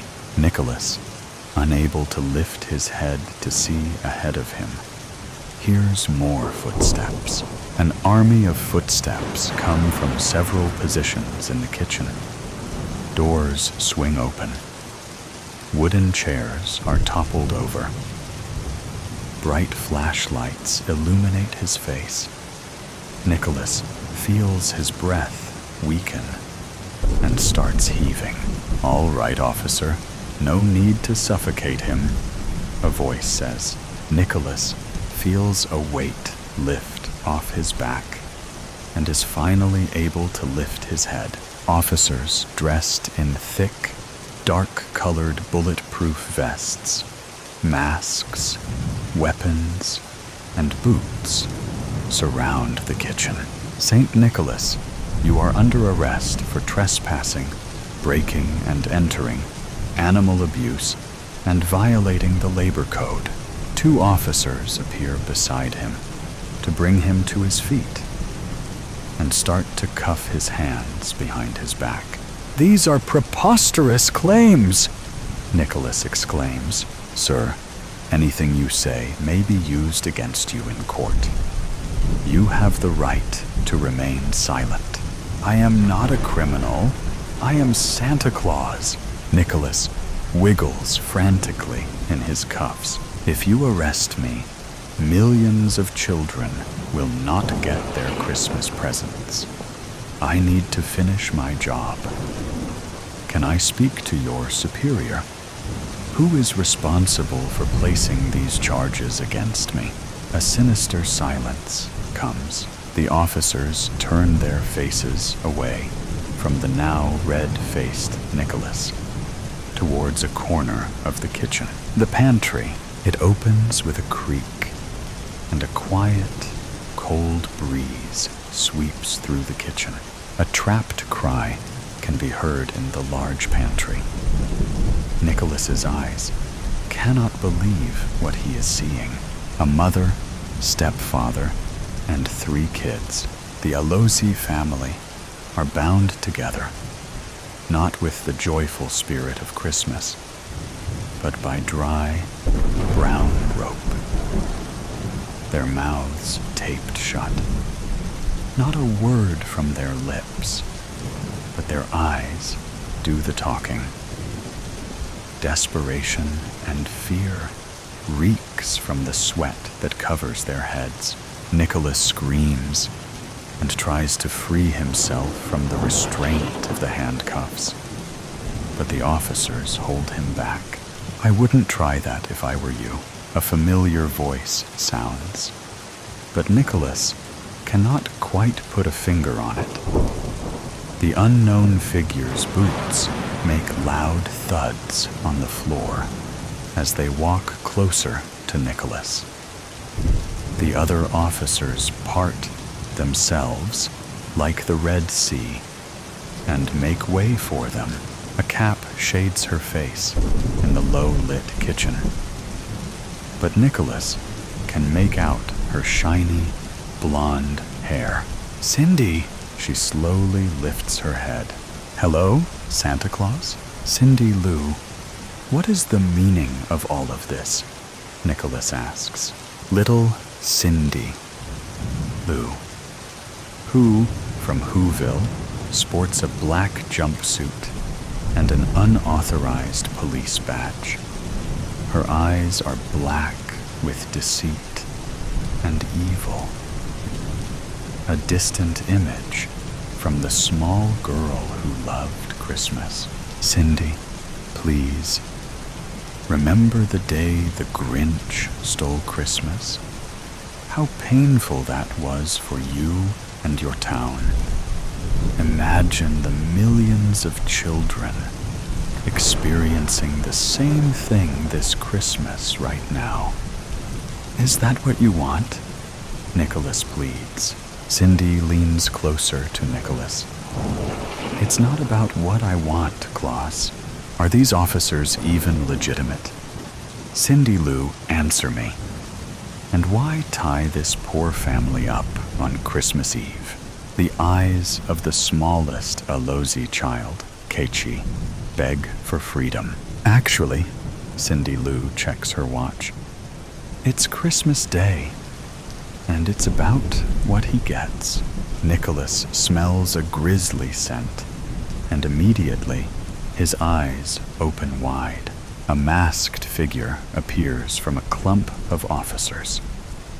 He gently removes his mask and reveals his skin, all green, and teeth, all yellow with termites. "I should have known better," Nicholas whispers to himself. "Merry Christmas, Santa Claus." Nicholas is enraged. Veins start to pop from his neck. Why so sad, Santy? What happened to the holly jolly fat man with a white beard that everyone knows and loves? Let me go, now. No, no, no, no, no can do, Santy. Nicholas uses his large body to push the officers, if they even are real Canadian authorities, off him. They fall to the ground, but Nicholas is still surrounded by several angry officers, ready to take him down. Cindy waves her gloved finger, instructing the officers to pounce on Father Christmas. A struggle ensues, and Nicholas is forced to the ground again. He fights with all his will, yelling and kicking with the most power an almost 2,000-year-old man could. "Stop resisting," one officer demands. "You need to comply, sir," another one says. "Punch his fat belly if you need to. Or even better, kick his head," Cindy commands. Nicholas weakly lifts his head, and his fearful eyes drift towards the vile, green-skinned monster beside Cindy. He shows all his 55 crooked, revolting teeth.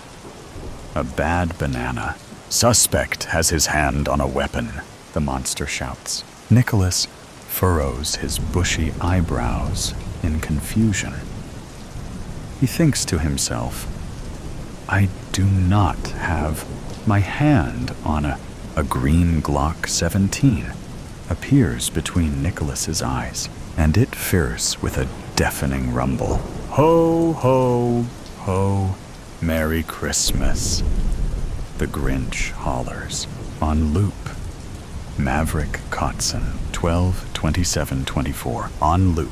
It was less than an hour after my surgery that I realized I would never be able to forgive my surgeon. Merely a week prior, I had walked into my surgeon's office to go over the final details leading up to the procedure, what to eat and drink beforehand, what to not do, and a reiteration of the risks in order to confirm that I really wanted the procedure. Ever since I had fallen off a rock swing and slammed my elbow into a rock, my right arm hadn't been able to move or even bend, leading me to be effectively half as useful as I used to be. The choice to get a full reconstruction of my elbow was not an easy one. The way it had broken, there were far less invasive and safer procedures that were available to me. I was hesitant, but my surgeon took my hand, assured me that it was the best course of action, and said, "It's going to be okay." 3 days before the procedure, my anxiety had only worsened, and my partner had done the best they could to comfort me. They told me that the risks were still low, and that this procedure would return to me the full mobility I had before my life was turned upside down. Friends had reached out, comforting me and wishing me a speedy recovery, as if I had already gone through with the operation. It felt as if I had already been altered, physically and personally, by the procedure, despite not even having the surgery yet. Even my dog knew something was off, as he wagged his tail and snuggled up next to me every night in my bed, instead of sleeping in his dog bed like he always does. It felt like the natural rhythm of my life had been disrupted, and that nothing would ever feel the same way it did. I began to fantasize and romanticize my life before the accident, as if it had been the peak of existence.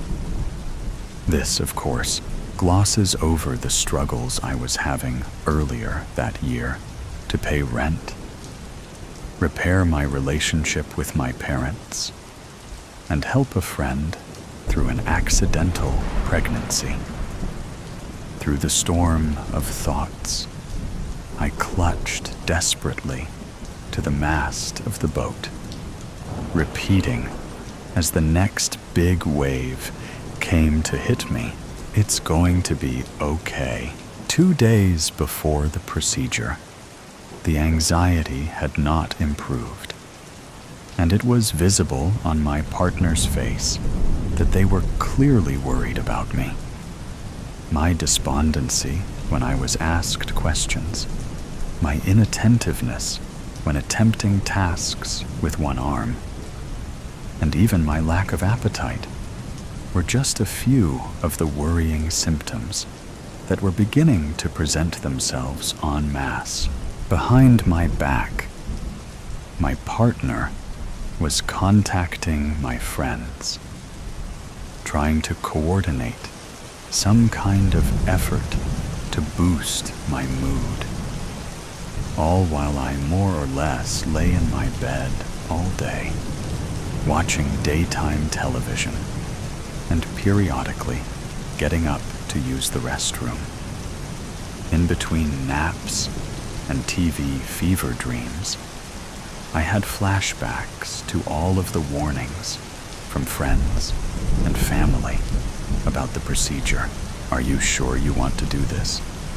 What if you never fully recover? I don't know about this operation. Isn't there a considerable chance they screw up and just have to amputate your arm?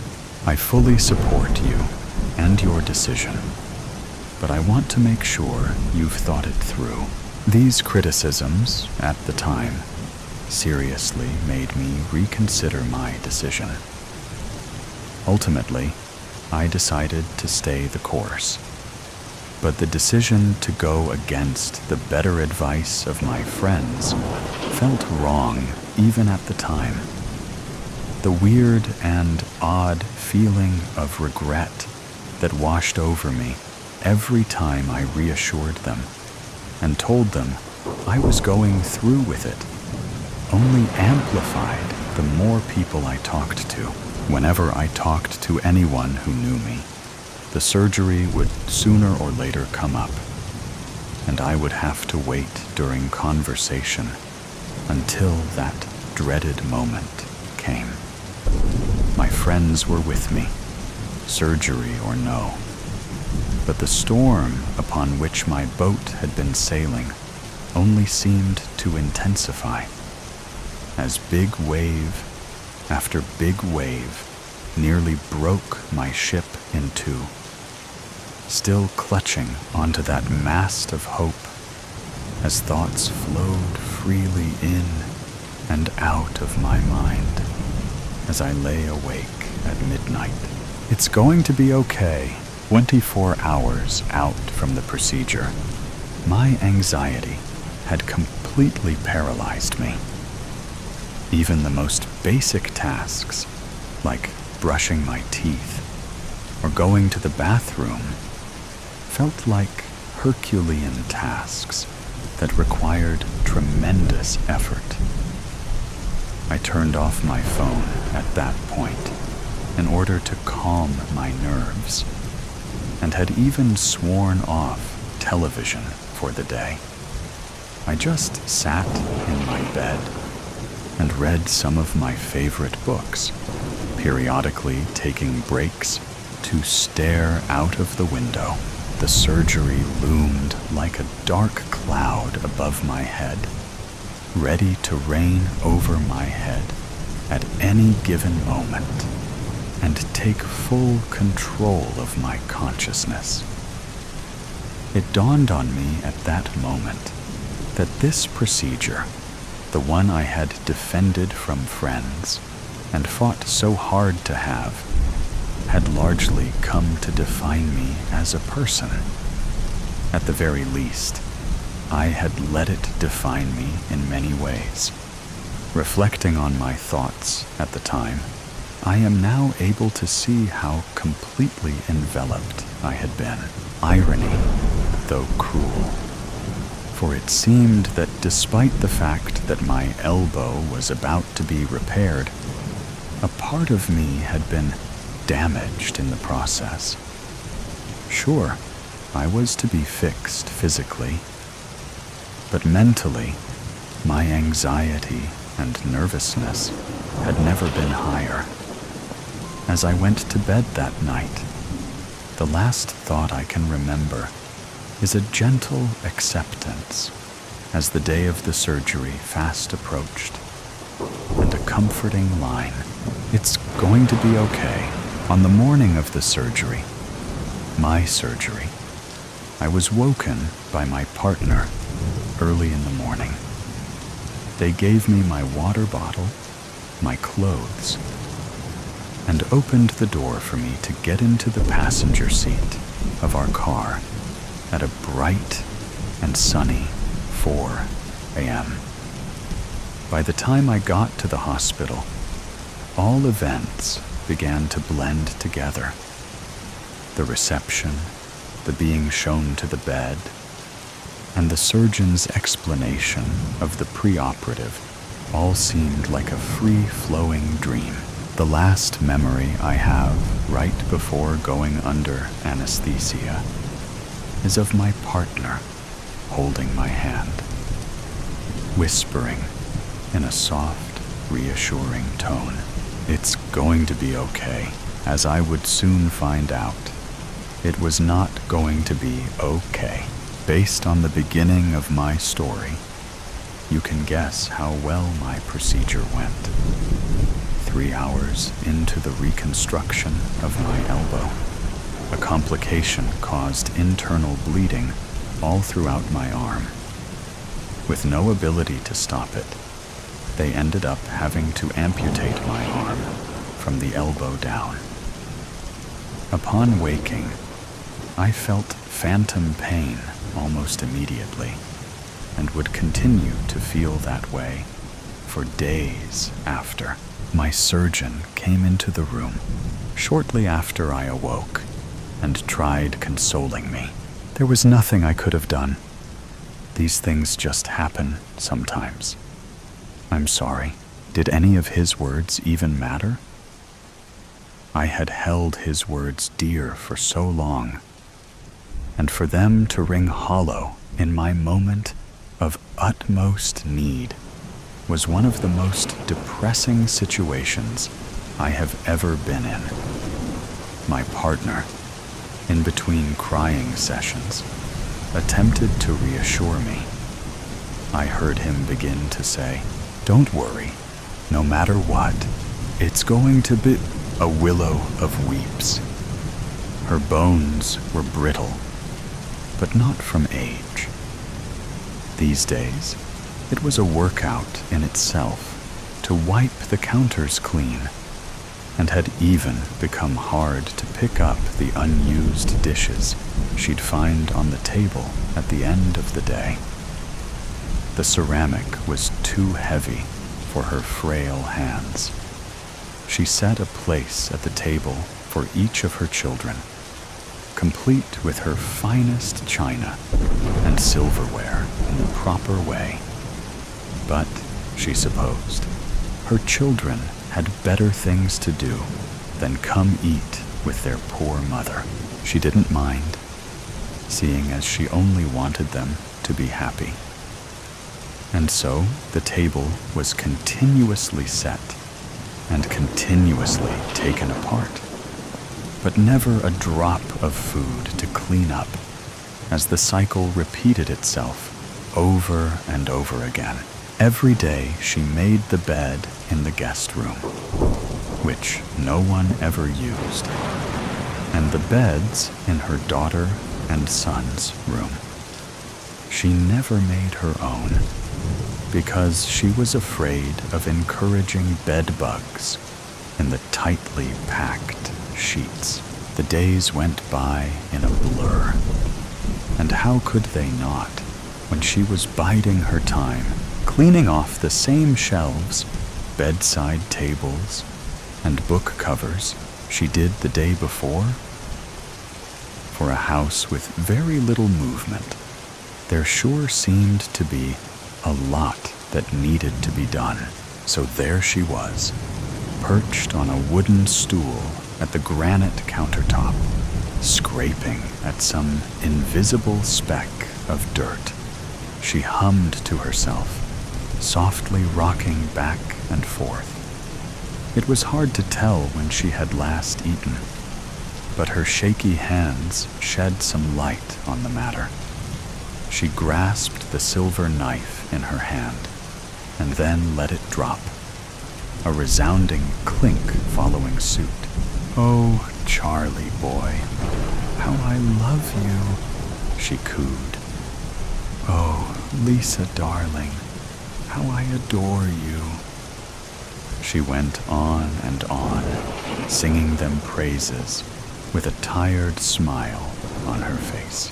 She hummed a tune in the still air. "Pick me a pear from that tree outside. Hand me a willow of weeps. Kiss all my tears away, darling, while I send you to somber sleep."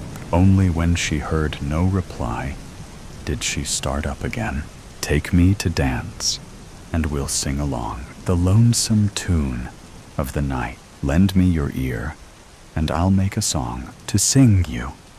Goodbye, goodbye." The fire beckoned, so she willed her legs up off the stool, grounding her feet on the cool tiles of the kitchen floor.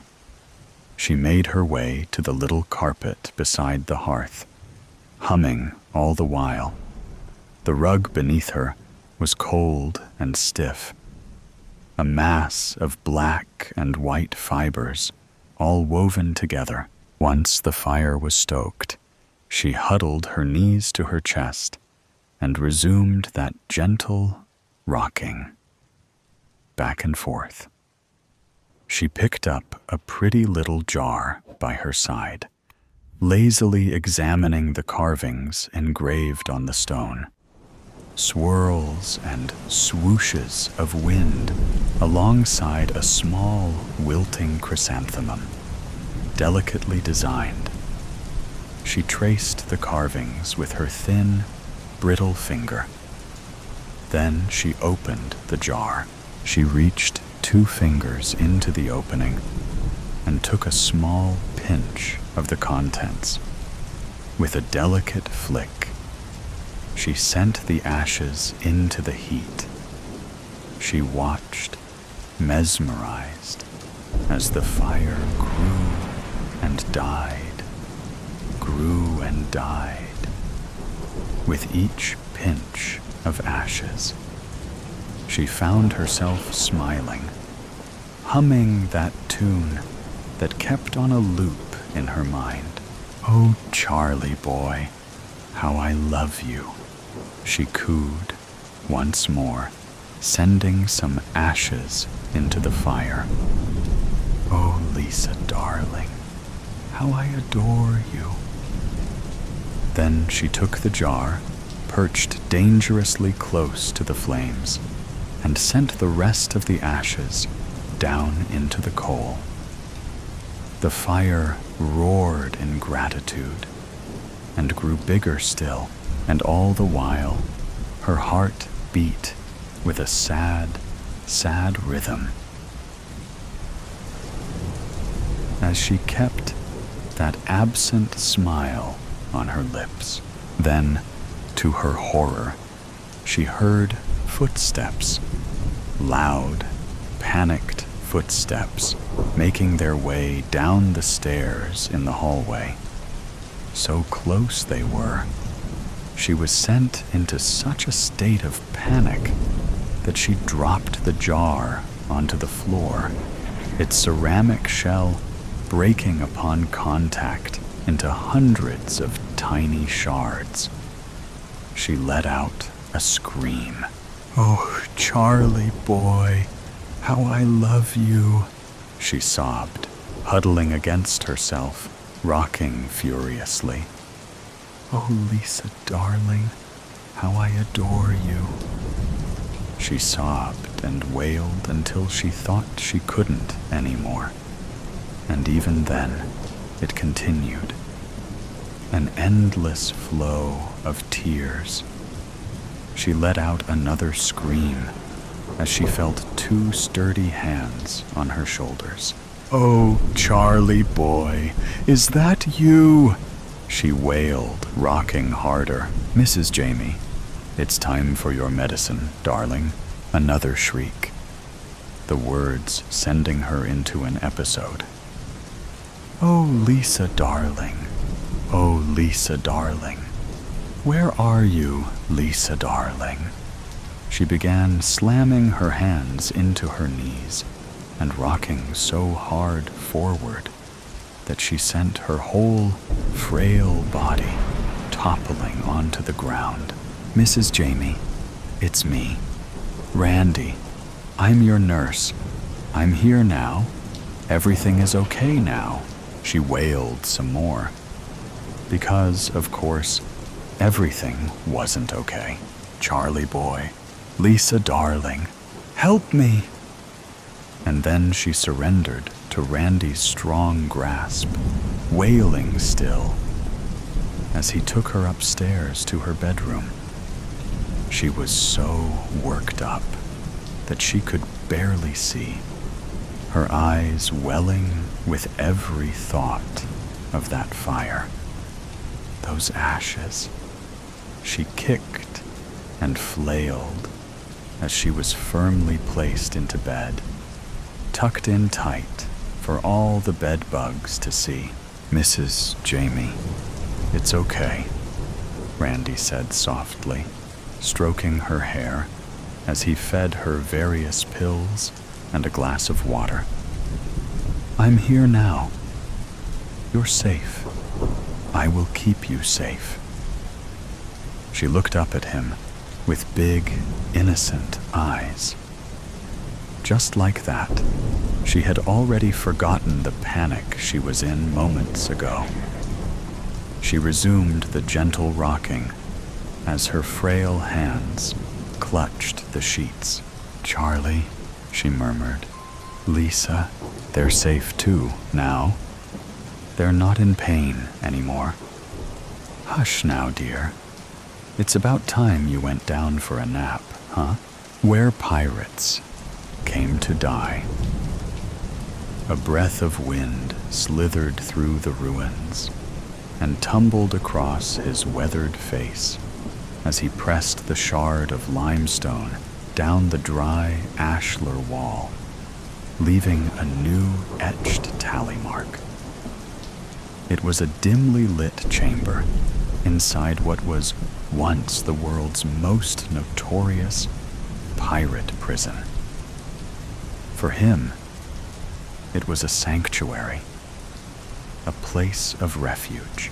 Once the web developer for Shackleford Inc., in a city of skyscrapers, eclectic culture, and ultra-modern technology, Tom Malone scanned his Neanderthal calendar. 240 tallies made up the wall. Some were circled, and only he knew why.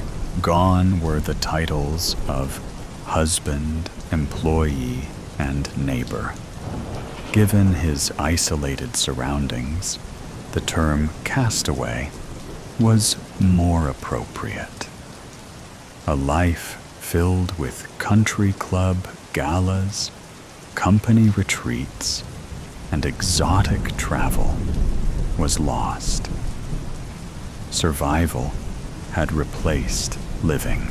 Tom buttoned his slightly torn flannel shirt and grabbed his coat. He exited the chamber where the wrought iron door, rusted and bent, hung by a single hinge. He moved down the main corridor and stepped through a hollowed-out gap in the outer wall. The Rook, as it was called, was made up of 3 layers, undoubtedly to make escape near impossible for even the smartest buccaneer. If the legends were true, the Rook had seen the likes of Edward Davis and even Black Anthony zipping his coat. He trudged down the path to the beach. This was his routine every day. 2 laps around the island. The overcast sky produced a gloomy horizon, but that was normal for this time of year, or so he assumed. If the tallies were correct, it should be October. The sea was a gray mass of rippling currents. Tom breathed profoundly, absorbing the salty fragrance. The flow of the ambient tide took him back to simpler times when walking on a beach meant hunting for shark teeth, metal detecting for forgotten coins and jewelry, and collecting seashells that made their way into the guest bathroom. Such days seemed as far out of reach as the horizon. Suddenly, he spotted tracks. They snaked from the north before turning about just outside the Rook's outer wall. He recognized the tread patterns as those of a Jeep Wrangler. Tom followed, occasionally glancing over his shoulder. When he reached the familiar bend on the beach, he heard the blast of a horn and dove behind a line of palm trees. Peering through the trunks, he noticed a docked ferry on the beach. A jeep was climbing the ramp onto the ferry. Personnel in neon-colored jackets moved about the deck. Another search party, he thought. A mustached man in uniform, wearing the same jacket, examined an area in the sand. He spoke into his radio before moving further inland. Tom's heart leapt into his throat when he caught sight of the woman following behind. She wore a yellow raincoat, and her arms were folded tightly as the sea breezes pushed ashore. Her curls flailed and whipped, no matter what direction she faced. She said something to her uniformed companion and advanced toward the tree line. "No," Tom muttered, before slipping back from the bend. He tried to quicken his pace, but the dry sand absorbed every step. Once back in the chamber, he dropped to the floor and focused on slowing his breathing. The acoustics had almost given him away during the initial search months earlier. His heart drummed, and his temporal pulse thumped. He caught his face in the mirror, fragment by the tally wall. It had belonged to the mirror in the cabin cruiser's bathroom before Tom dismantled the $1 million yacht upon his arrival. He gazed at the worn face and graying beard. Then there was the scar, where scalding grease once landed. "Tom!" came the woman's voice. He pressed against the chamber wall like a spy, dodging a spotlight. "Mrs. Malone, we've searched the ruins before with no luck." He assumed this was the uniformed man. Tom felt his way down the chamber wall and gripped a loose stone. After a few careful tugs, it came out of its place. He reached into the cavity and pulled out the dust-covered Glock. "Tom!" Squeezing the seasoned grip, he inhaled deeply, closed his eyes, and exhaled. His mind traveled to the frost-covered day after his father was buried. Tom opened the gun cabinet and retrieved the pistol his father taught him to shoot with. "This will be yours someday," he would say at the range. Tom choked back the mist that wanted to erupt from his eyes. None of it matters now. Too much has happened. He took another lungful before pursing his lips and blowing out. He eyed the tallied wall and totaled the circled marks. 16. He suspected as much, but now he knew. One bullet remained. "We need to call off the search," he called out, his voice nearer than before. That meant she was too. "No, he's here. I know it," came her distraught and shaking voice. Tom pressed harder to the wall. He hoped the ancient stone could absorb him and conceal any trace of a man desperate to remain in the shadows. "Ma'am, the weather is slowing us down, and the city cannot afford a stranded ferry with personnel on board. Would you stop if it was your... not if it meant putting others in danger." He ran his free hand over the scar. He traced the tight line of skin that ran from beneath his eye to the corner of his mouth. The sting had subsided long ago, but the hurt ran deep. "Please," she pleaded, Just let me look in here. The man radioed the ferry that he was making a final sweep of the old ruins, and that preparations for departure should begin immediately. For a moment, all was still. "Tom!" came the frantic echo. He slid his finger over the cold trigger. "Never again will you scar me, Maria," he whispered. A single shot rang from the remnants of a place where pirates came to die. Shattered truths. In week 52, the little town already shimmered with the anticipation of festivities. Strings of twinkling lights adorned street corners, their glow reflected in the frosted windows of small houses. The air was somehow alive with the scent of candied almonds, cinnamon, and vanilla, sweet bakeries waiting to be shared. Yet amidst this explosion of life and light, Henrik remained unmoved in his own house. Only now did he notice the splinters on the frames of the old windows.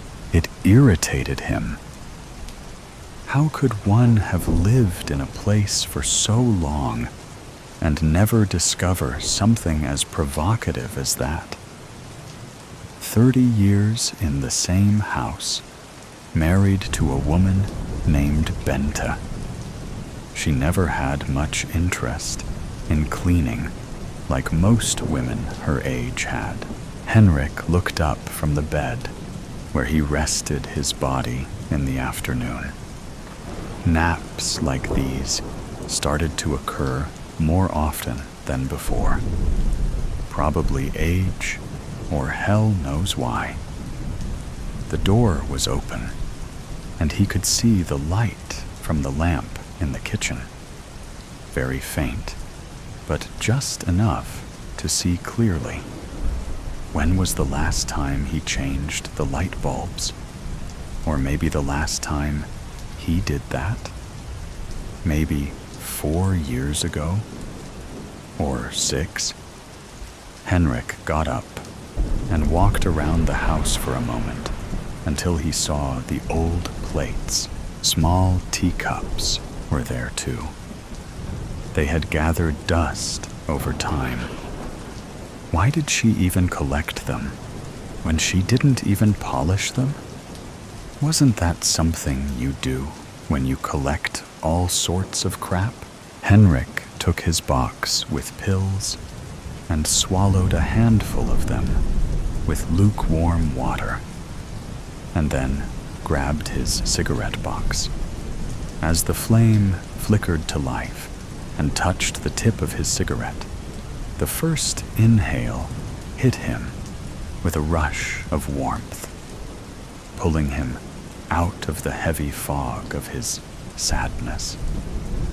The bittersweet wave of nostalgia washed over him, carrying flashes of his younger years, when the world was a vast, untamed promise, each day unwritten and brimming with possibilities. Now, every movement was deliberate, every breath a reminder of the disease that gripped his body, unraveling him piece by piece.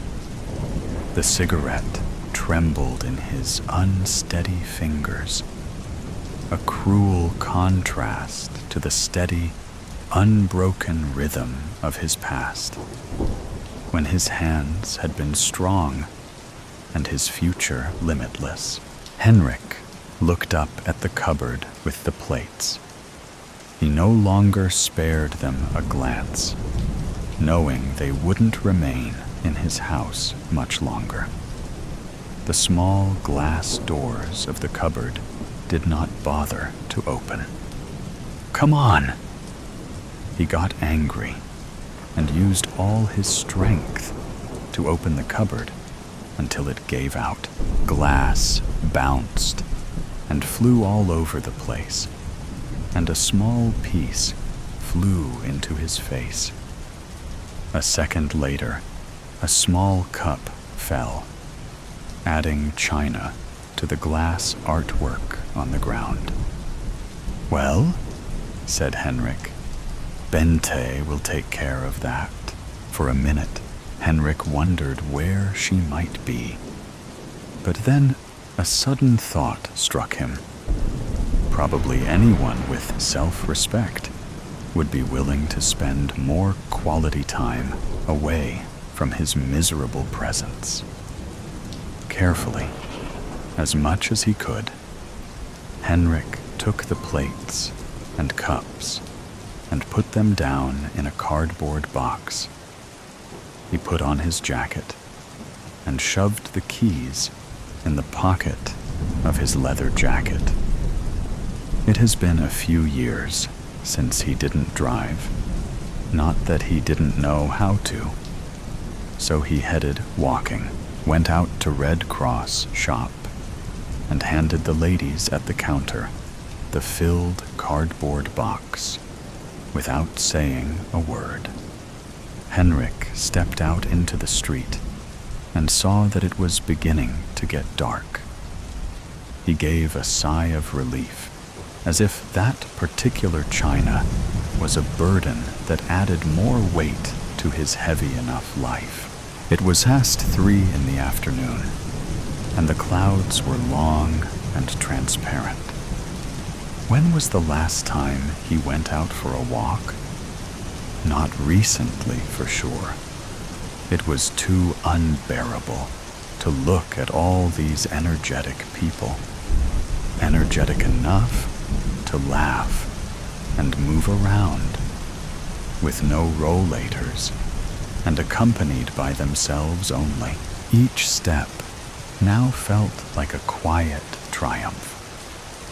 The rhythm of his feet against the pavement was a soothing reminder that, despite the tremors and stiffness, Henrik was still moving forward, and this helped to refresh his mind.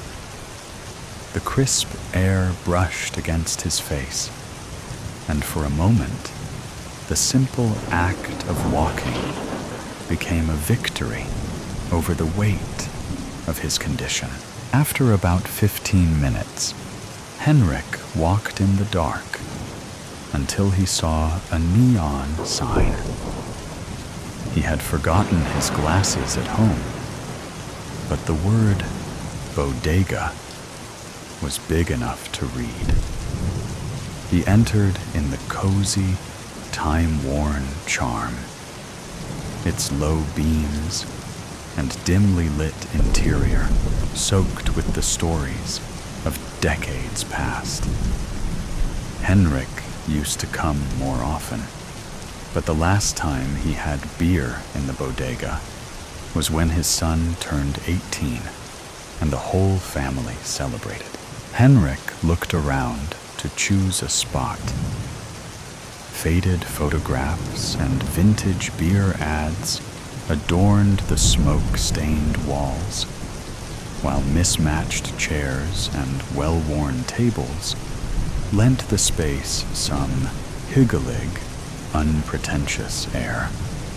A faint aroma of beer mingled with the occasional smell of fried food, as locals leaned on the polished but scuffed wood counter, exchanging jokes over clinking glasses. Henrik felt strange. There was only a small group of people, and the whole room smelled of something naggingly recognizable. Henrik sat down next to a lone man. Both were silent. Only their bodies felt close enough to feel each other's hollowness. Jens could hear Kim's "In a Little While" playing, and turned to the guy for some small talk. Aren't pleasantries often a way to save ourselves from being engulfed by awkward solitude? The man looked much younger. Henrik saw him drinking from a small porcelain cup, like the ones he just left off earlier. Funny, Henrik thought, and forced his eyes to focus more. He noted he wasn't a man at all. He was a teenage boy with tears in his eyes. "Are you okay, my boy?" "What's going on?" Henrik asked. The boy didn't answer, but turned around, revealing a deep gash reaching from his left shoulder to his lower back. Henrik's eyes widened.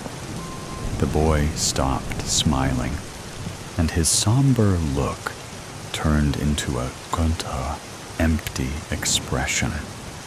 He collapsed to the ground with a heavy thud. Henrik noticed that the boy had a gules on the inside of his jacket. He grabbed it abruptly, without anyone noticing. Henrik didn't have his phone with him, so he asked one of the people in the bar to call the police and pointed to the body. When Henrik opened the door, the wind blew in his face. Rain poured in, and the weather was completely different from just a couple of minutes ago. The sky was entirely black, and the sounds of screams were coming from the distance. Henrik was following the wails, not actually sure where he was heading to. He had almost reached home when he saw two individuals in front of his neighbor's house. They looked like thieves, and when he fixed his gaze, he saw they had weapons in their hands and looked dangerous. They were murderers. Henrik stepped back and was about to hide behind a large willow tree when they noticed him. Henrik took the boy's gun and readied to fire.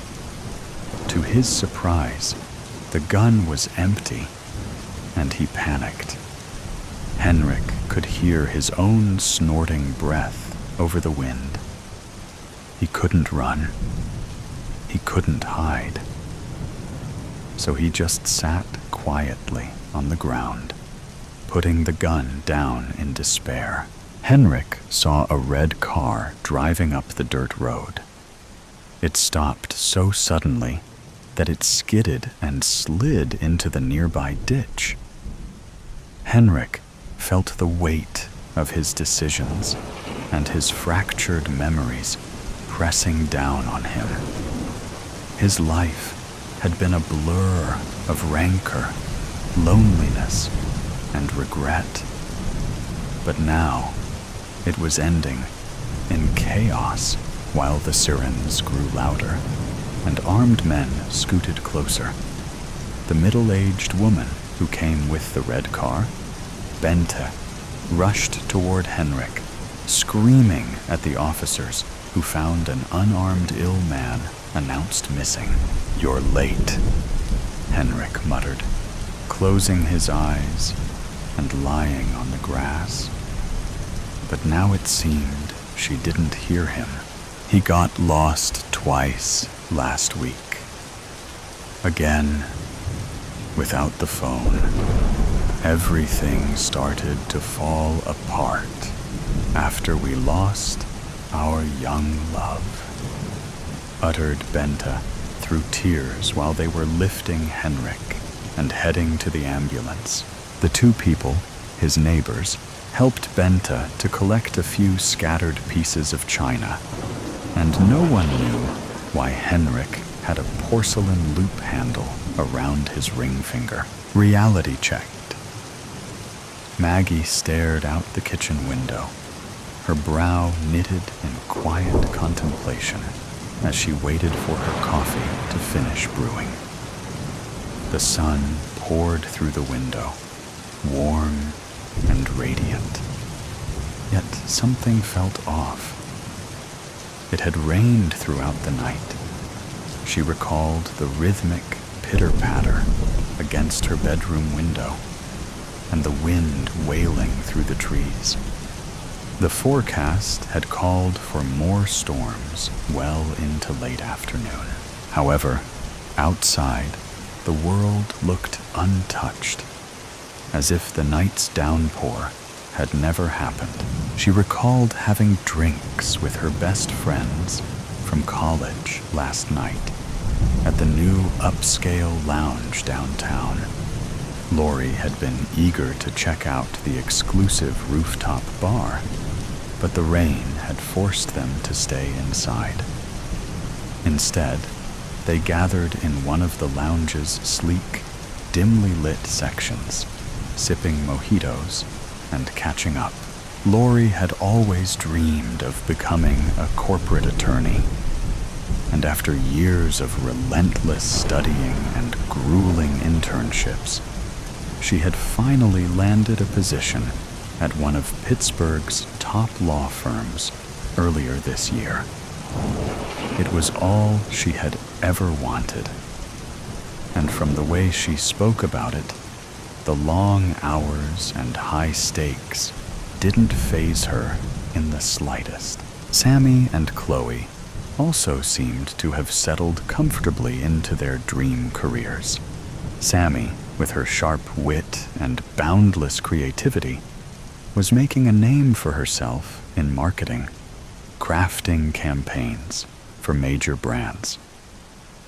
Chloe, whom she had known since third grade and always the most compassionate of the group, had pursued a career in healthcare, working as a pediatric nurse, the job she had dreamed of since childhood. As Maggie sat there, she couldn't help but wonder if she was the only one still searching for a sense of purpose, trapped in a routine she couldn't escape. Suddenly, the coffee pot beeped, a sharp, cheerful sound, as if proudly announcing the completion of its task. The abrupt noise jolted Maggie from her thoughts, pulling her away from the window. With a sigh, she grabbed the pot and poured the steaming coffee into her oversized pit mug. She and her friends had bought matching mugs from the university shop, a sentimental keepsake to mark their transition from students to University of Pittsburgh alumni. Back then, they had imagined themselves stepping into bright, promising careers, proudly flaunting their school spirit in their new offices. But as Maggie wrapped her fingers around the familiar ceramic, she couldn't ignore the nagging truth. Her future hadn't turned out the way she once envisioned. Maggie took a sip of her coffee and immediately winced at the bitterness, the sharp taste jolting her from her distracted thoughts. She'd forgotten to add the creamer. Heading toward the refrigerator, a realization settled over her. It was Sunday, grocery day. With a resigned sigh, she set down her mug, shuffled to her bedroom to change, then grabbed her purse and keys and headed out the door. The moment she stepped outside, the air was warm and rich with the scent of sun-soaked earth and blooming wildflowers. No trace of petrichor, no lingering dampness on the pavement. It was as if the storm she so vividly remembered had never happened at all. Maggie swallowed, her throat dry and tight. Something was off. She could feel it in her bones, an uncanny sense that the world had shifted on its axis while she slept. She glanced across the street and noticed her neighbors gathered on their lawns, laughing and chatting as if it were a holiday. Odd, she thought.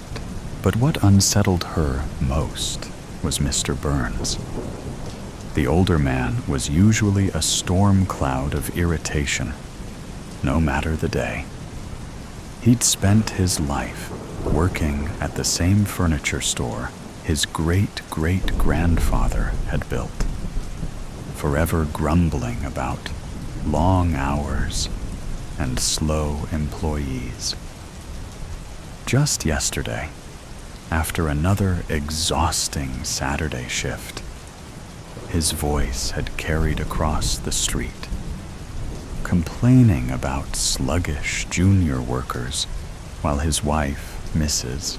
Burns, stood by the door, nodding in passive agreement, with an umbrella in hand as he stomped into the house. But today, he was all smiles, chatting with the Morgans and the Wilsons, laughing as if he didn't have a single care in the world. Just then, Mr. Burns looked over, spotted her, and waved. "Good morning, Maggie." "Good morning, Mr. Burns," Maggie said, her voice tinged with bewilderment. He grinned and called out, "When you get a chance this week, stop by the store. I'll give you a discount on any furniture you want. We just received an investment, and things are really looking up." "Oh, wow, that's wonderful," Maggie replied, trying to mask the confusion on her face. Mr. Burns had never spoken to her before. A grunt or a quick nod was all she ever got. It was always Mrs. Burns who was the social one. Maggie's skin prickled. The hairs on the back of her neck stood on end as she climbed into her car, gripping the steering wheel so tightly her knuckles turned pale. Something definitely isn't right, she thought. First, the weather seemed odd, and now her neighbor was acting like an entirely different person. Maybe it's just me. Maybe I didn't sleep well, and the mojitos from last night aren't sitting well with me. But no matter how she tried to rationalize it, every instinct screamed that something was undeniably wrong. The drive to the grocery store was oddly surreal. Streets that normally peppered with Sunday morning traffic were unsettlingly quiet. The few cars she passed moved at an unhurried pace, their drivers smiling and waving as if caught up in some unspoken festivity. Pedestrians strolled along the sidewalks with a light-hearted spring in their step, while dogs pranced happily alongside their humans, tails wagging as if the entire world was enveloped in an unfamiliar sense of joy. As she pulled into the parking lot of Greenfields Market, her unease deepened. The vast stretch of asphalt, usually packed with cars on a Sunday morning, was nearly empty. Only a handful of vehicles sat scattered across the grocery store lot, gleaming under the strangely intense sunlight like polished gems. She cautiously eased into a parking space near the entrance and cut the engine. For a moment, she just sat there, fingers still resting on the steering wheel as she scanned her surroundings, trying to steady her thoughts. "What is going on?" she whispered to herself. Finally, after calming herself, she grabbed her purse and stepped out of the car. The door closed shut behind her, the sound echoing across the parking lot, unnervingly loud against the surrounding stillness. As she approached the store, the automatic doors slid open with an almost too cheerful whoosh, releasing a wave of cool, conditioned air. The familiar fluorescent glow spilled onto the pavement, blinding her momentarily, forcing her to blink rapidly to adjust her eyes. Her gaze landed on the store employees gathered at the entrance, their faces lit with excitement as they chatted and laughed. They held a large banner that read, "Welcome to Greenfields Market. Happy grand reopening. A new beginning awaits." A grand reopening? This surprised Maggie. She had been at this store just a few days ago, and there had been no sign of renovations, no announcements, no changes, nothing to suggest something like this was happening. She forced a smile at the employees as she walked past, gripping her purse handle tightly. Grabbing a cart, she headed toward the produce section, trying once again to shake off the uneasiness rising in her chest. Maggie quickly grabbed her usual grocery items and a few snacks, hurrying toward the register. Despite the small number of customers, the store hummed with an unusual liveliness. As she made her way through the aisles, everything seemed different. The store fully stocked the shelves with fresh produce, neatly arranged in vibrant displays. Maggie couldn't believe what was happening. This wasn't just a grand reopening. It felt like an entirely new store. Yet everything looked exactly as it always had. As she fumbled with her wallet, she heard someone call her name. "Maggie, so nice to see you today. How are you?" It was Jen from her yoga class. Maggie barely managed a smile as she turned to face her. "I'm good. Just doing a little shopping," she replied, her voice flat with a forced smile. "Oh, I totally get it," Jen chuckled. "I'm getting ready for the week too. Can't wait. You won't believe it, but I got a promotion to regional manager last Thursday. Can you believe it? I'm doing what I always wanted." Maggie froze. "Wait, what? I thought you said you hated your job. You even told me you were looking for something else, even if they offered you a promotion." Jen placed a hand on Maggie's shoulder, her face glowing with excitement. "Not anymore. It's my dream job now, Maggie. Isn't it amazing? It feels like a new beginning." Maggie felt a wave of nausea rise in her stomach. Her head spun, and her heart began to race. This didn't feel right.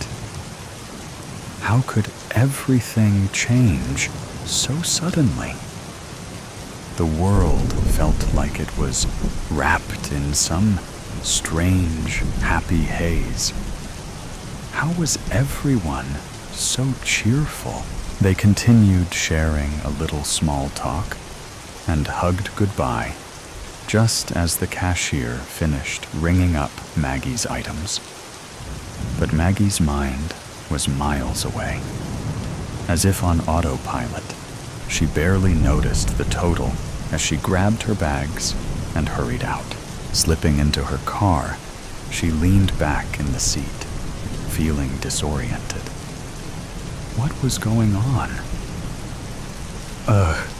I need caffeine, she muttered, hoping the words would ground her. She headed to the local cafe, desperate for a mocha to shake the eerie feeling that had taken over her, hoping it would wake her up, both literally and figuratively. As Maggie stepped into the cafe, she was taken aback by the atmosphere. It wasn't the usual hectic, impatient crowd, with long lines and customers in a rush. Instead, the cafe was filled with a relaxed energy. People were chatting casually, laughing, and smiling as they sipped their drinks. Then, out of nowhere, one of her co-workers from the hotel, Tim, walked in. His face lit up with a big grin. Their eyes met, and he waved enthusiastically as he made his way toward her, skillfully weaving through customers who were leaving. "Maggie, how are you?" Tim called out, his voice full of excitement. "I'm hanging in there," Maggie replied, still trying to make sense of the strange energy in the air as he joined the line behind her. Tim worked as a bartender at the hotel and was also an aspiring musician, playing local gigs with his band. "Maggie, you won't believe it." Tim's eyes were sparkling as he leaned in closer. "I just signed a huge deal." "What? No way. Congratulations, Tim," Maggie exclaimed, her surprise matching the excitement in his voice. Tim couldn't contain his joy. "Yeah, my band got signed to a record label yesterday. It's my dream, and it's happening." Maggie shouted along with him, her mind still on guard. As Maggie picked up her mocha and exchanged goodbyes with Tim, she slowly made her way to the cafe door, still trying to process what she'd just heard. She was genuinely happy for him, but it felt like everyone's life was suddenly falling perfectly into place. Everyone except hers. She stepped outside into the warm air, the cafe's artificial ambiance fading behind her. As her foot hit the pavement and the fresh air brushed her face, a shiver ran through her, a silent reminder that something was wrong. The streets remained unnervingly serene. Everywhere she looked, people seemed to be exactly where they were meant to be. As she drove home, the familiar scene mirrored the one she had seen on her way to the store. She passed a man sitting on a bench, sketching in a notebook, his face radiating quiet contentment. A woman jogged by, her expression one of pure determination, as if every step brought her closer to her passion. Even the baristas at the cafe earlier seemed to move in perfect harmony, clearly in their element. It was as if the world had shifted into some perfect version of itself, where everyone had found their calling. Maggie's stomach tightened as she pulled into her driveway, the weight of the day settling in. The laughter, the smiles, the overwhelming sense of satisfaction. It all felt surreal and too perfect. She quickly collected her groceries and rushed into her apartment, her haven from the unsettling aura of perfection that seemed to envelop everyone around her. How could everyone else be so content, so perfectly aligned with their passions, while she felt like she was just existing? The world outside her window seemed too vibrant, too flawless. The more she thought about it, the more it felt like a carefully crafted facade, one that taunted her with its perfection, mocking her unfulfilled aspirations. After putting away the groceries, she glanced out the window and noticed the sky had darkened. Was it that late already? The day had passed in a blur. With a sigh, she turned her attention to getting her uniform ready for work. She mentally ran through her usual Monday routine. Oh, that's right, she reminded herself. I need to meet with Mr. Carrollson about booking the VIP hall for this week's seminar. Since the large banquet hall is undergoing emergency renovations. Are you happy, Maggie? The thought surfaced unexpectedly. Is this really what you want? 2 years from now? 5? 10? The questions lingered, unsettling and impossible to ignore. No, I'm not happy, she whispered at first, then repeated louder. I'm not happy. I'm a 29-year-old front office supervisor, stuck in a monotonous routine, she cried out, her voice breaking as tears spilled down her cheeks. Her voice trembled with frustration as she continued, her emotions pouring out unchecked. This isn't what I wanted.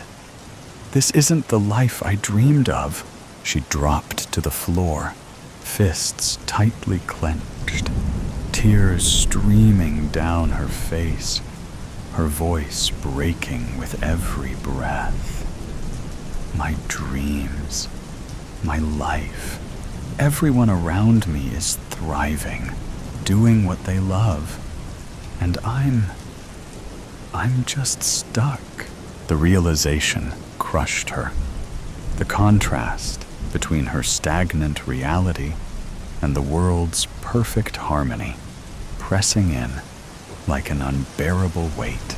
Seeing her friends last night had left her feeling small, inadequate.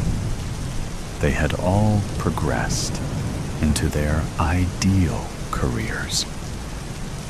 And when the conversation had focused on her, she attempted to joke and dismiss it with a nonchalant, "Oh, I just changed direction." But the truth was harder to admit, even to herself. Somewhere along the way, ambition had quietly given way to stability. The drive she once had, the fire that pushed her forward, had dimmed, replaced by routine and practicality. And now, as she neared 30, she woke each morning with a dull, persistent ache of regret, haunted by the question, why had I just simply settled for this life? She had long since convinced herself that she was fine, that comfort and security were enough. But were they? Seeing her friends thrive, their eyes alight with passion for the things they loved, had stirred something restless inside her. Do you keep going like this? Waking up every day to the same boring routine, letting time slip through your fingers? Or do you finally take a stand, make a change, and pursue the life and career you truly want? The thought gave her chills. Change was terrifying, but an unfulfilled life was worse. If she didn't decide now, would she still be here, years from now, trapped in the same cycle, suffocating under the weight of what-ifs? She took a deep breath, her heart pounding. The choice was hers. And for the first time in a long time, she was ready to take the steps necessary to make the change. Maggie felt the weight of the day finally lift, the uneasiness that had clung to her dissipating. As she climbed into bed, a sense of determination settled over her. She was ready to embrace change, to carve out a future she truly wanted. Soon after she drifted to sleep, a loud, thunderous boom jolted her awake. Her eyes snapped open, blinking rapidly as she tried to gather her bearings. Rain pounded against the window, the storm outside mirroring the confusion swirling inside her. Half asleep, she reached for her phone. The screen lit up. 5:34 a.m. Sunday. Squinting, she frowned. Wait, Sunday? Did I read that right? She gasped, sitting up quickly, her heart racing. That couldn't be right. She had just lived through an entire day. She had gone shopping, talked to Jen, seen Tim, struggled with her emotions. How could it possibly be Sunday morning again? Scrambling for answers, she lunged for the TV remote and turned it on. The menu flashed across the screen. Sunday, 5:35 a.m. Her pulse roared in her ears. Oh, my goodness. Was it all just a dream?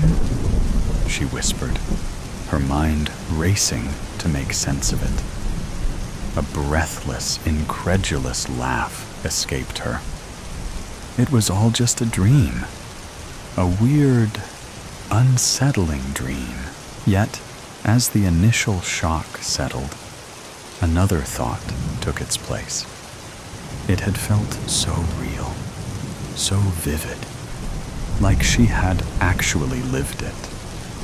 But more than that, it had forced her to confront the very things she had been avoiding. Her doubts, her fears, and her regrets. Seeing her friends had been the catalyst, but the dream had been the wake-up call. Maybe, just maybe, it wasn't merely just a dream. Maybe it was a sign to stop waiting for the world to change for her. There's still time to pursue her dreams and embrace new beginnings.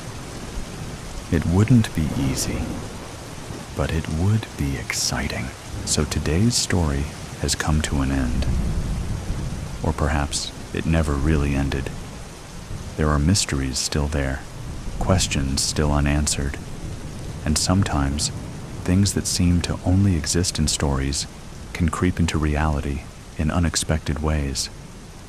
Are you sure that when you turn off the sound, everything around you will still be normal as before? Or is there something watching you? Either way, always remember that these are just stories, or at least we want to believe that they are. If you like moments of suspense, tension, and breathlessness, don't forget to follow me so you don't miss the next stories.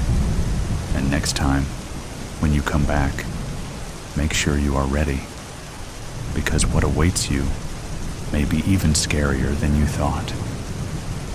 See you again if you still have the courage to continue listening.